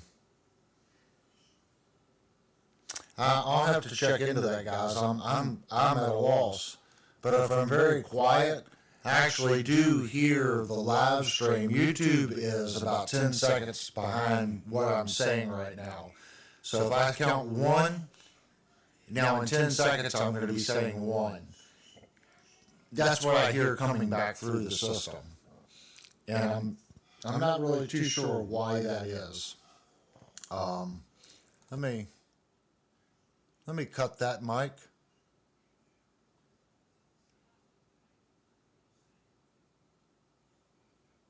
I'm being quiet for a reason. Now, I'm going to tell you what I just did. We're going to switch over to OBS. See, this channel is just full of all kinds of information. If we look at OBS here, I already figured out what was doing it. This is cam 1, and this is my desktop audio. So mic 2 and auxiliary was actually picking up that feed.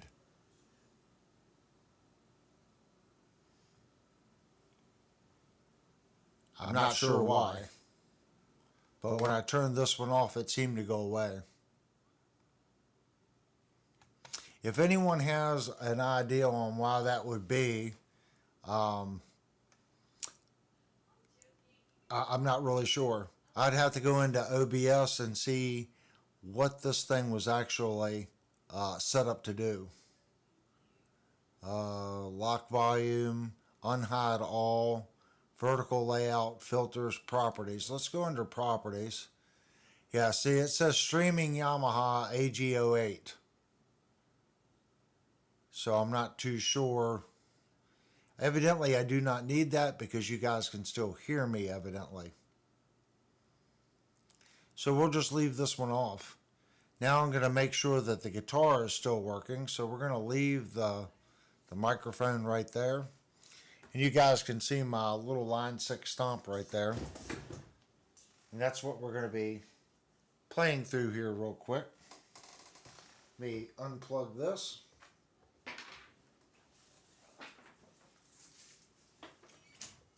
And I'm going to plug in the other guitar.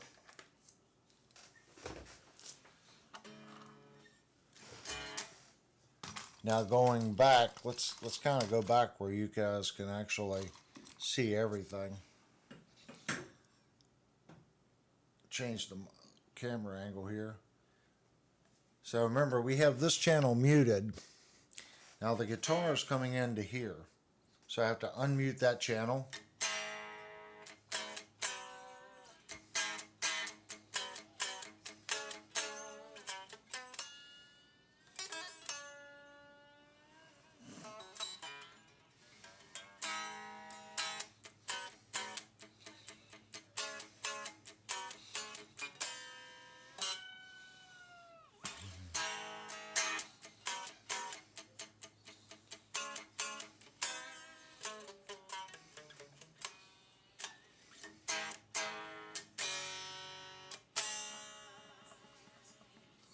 So it seems, let me go back to my other camera angle.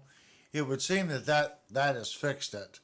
Whatever this particular channel, mic auxiliary 2 is, that was set up to the AG08, I do not need.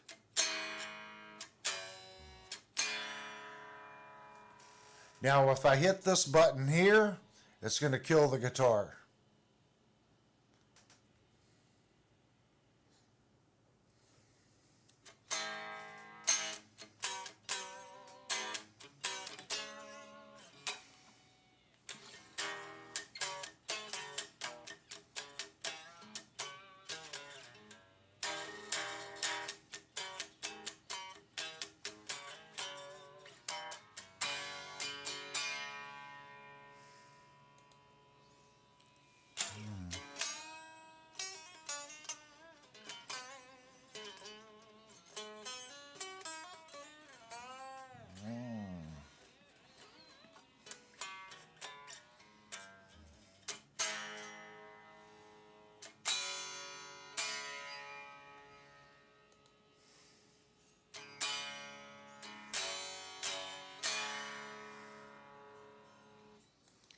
And again, if you guys look right here, I just switched camera.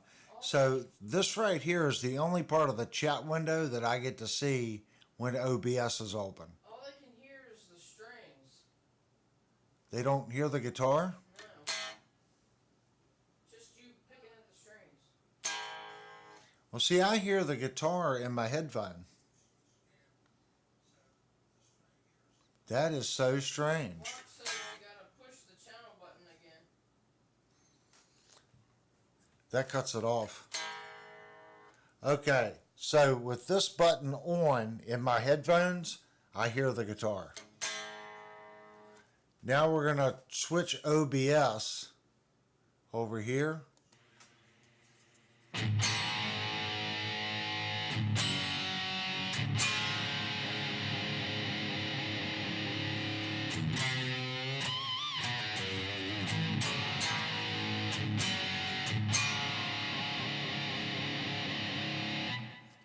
So I assume now you guys can hear the guitar.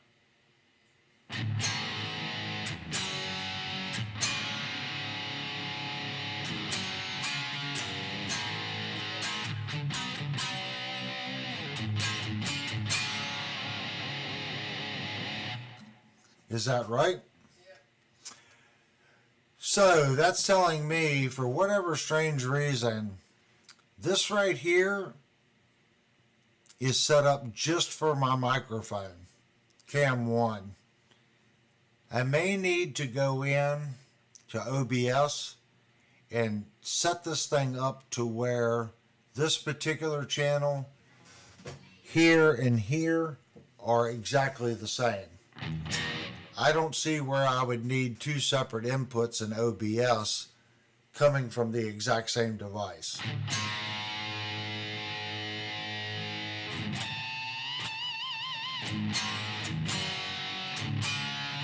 Yeah, a lot of that, yep, I can hear that.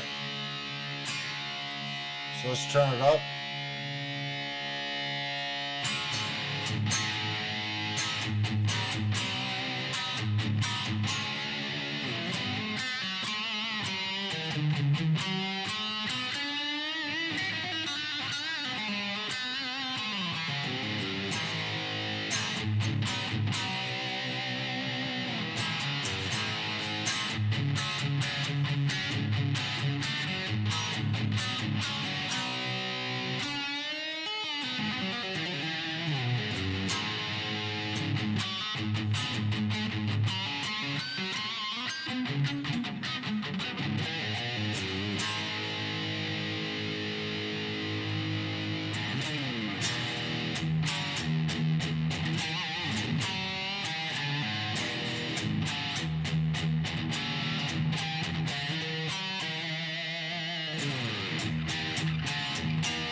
So you guys can tell I still have a lot of learning to do on this stuff.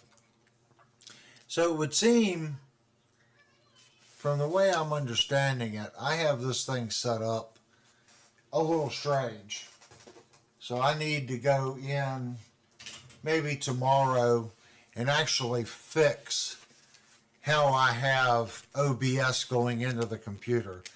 It's one, it only has one output. So I only need to have one input to OBS from the OG08 because everything's going through that. I don't really know why I have it set up that way.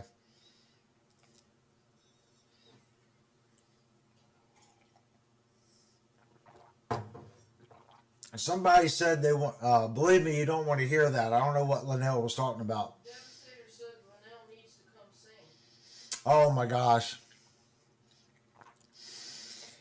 Yeah, I need to keep working. That's pretty obvious. So I need to figure out the channel input to OBS. That would probably be a good starting point. But this is work in progress, guys. So that gives me something to work on tomorrow. Go into OBS and try to figure out why I have two separate feeds going into OBS from one unit. I should be able to get that set up. And that will fix that looping problem. Evidently, this mic 2 auxiliary is creating a loop in OBS that has a slight delay. And that's creating the feedback or the ambient echo and reverb that you guys are hearing. Yeah, I just gotta figure out how to fix it. Like I said, I can go back to this camera here, and if I get this in a little closer, these are all the tabs that I put in OBS. These are the extra tabs.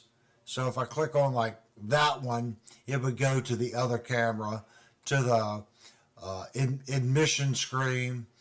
So I did finally figure out, you should have seen how I was doing it before. It was nowhere near the way OBS was designed to be run. So now I need to go in and actually tell it where to get its audio source from. I think that's probably the error. When I created these new scenes, I no longer have the audio source straight. So I need to work on that. It's no biggie. It gives me something to concentrate on. All right, guys. I think we're gonna call it a night. Again, I'm gonna leave the chat window open for a little bit afterwards, and I look forward to hearing from Devastator on an email. So send me an email on the Beretta. We'll work something out on it. And like I said, I'm just gonna leave the chat window open for 5 minutes, the way we've always been doing it. Yeah, he said he might Skype me, so. Well, no, he didn't say it. I'm just saying. Oh, yeah, you could Skype me too. Right now, Skype is still working. We can do a video chat on Skype if you want. Anyway, I'm going to switch it over to the ending scene, and you guys can chat for the next 5 minutes. Again, I want to thank everyone for coming in and checking out the live stream. We actually went over a lot tonight. It was a lot of fun. Kind of got sidetracked on all kinds of different stuff. It was neat. But next Thursday night, we're going to review something. I don't know what it is yet, so you guys can talk about that if you want, or finish up your conversations. That's what it's there to do. All right, guys, I need to figure out which button to hit here. I'm trying to look at which one it actually is. Insane. It just says insane. I didn't actually. Oh, yeah, this is the one I need. All right, guys. Leave some comments down below. Don't forget to hit the like button. And something someone told me today, he wasn't getting notified on anything we were doing. It was Ron. He was in there earlier. If you're not getting notifications, you might want to look and see if your bell is hit or not hit, or see how your subscribe is. I think what he had to do is he had to unsubscribe and resubscribe for it to send out a notification. I'll know more tomorrow once I talk to him. But he wasn't getting any updates or anything. He was like, oh, it's been like 2 months since you did a video. I'm like, they were doing 2 a week. He's like, I'm not getting anything. That's YouTube. So make sure you go and check your little bell icon, see if it's on. Make sure everything's good in YouTube. Jared And said it's still early. yeah, it's really, YouTube is really strange. I don't quite understand it. But I'm going to switch over to the chat window, guys, and I hope to see everyone on Thursday night for the review video.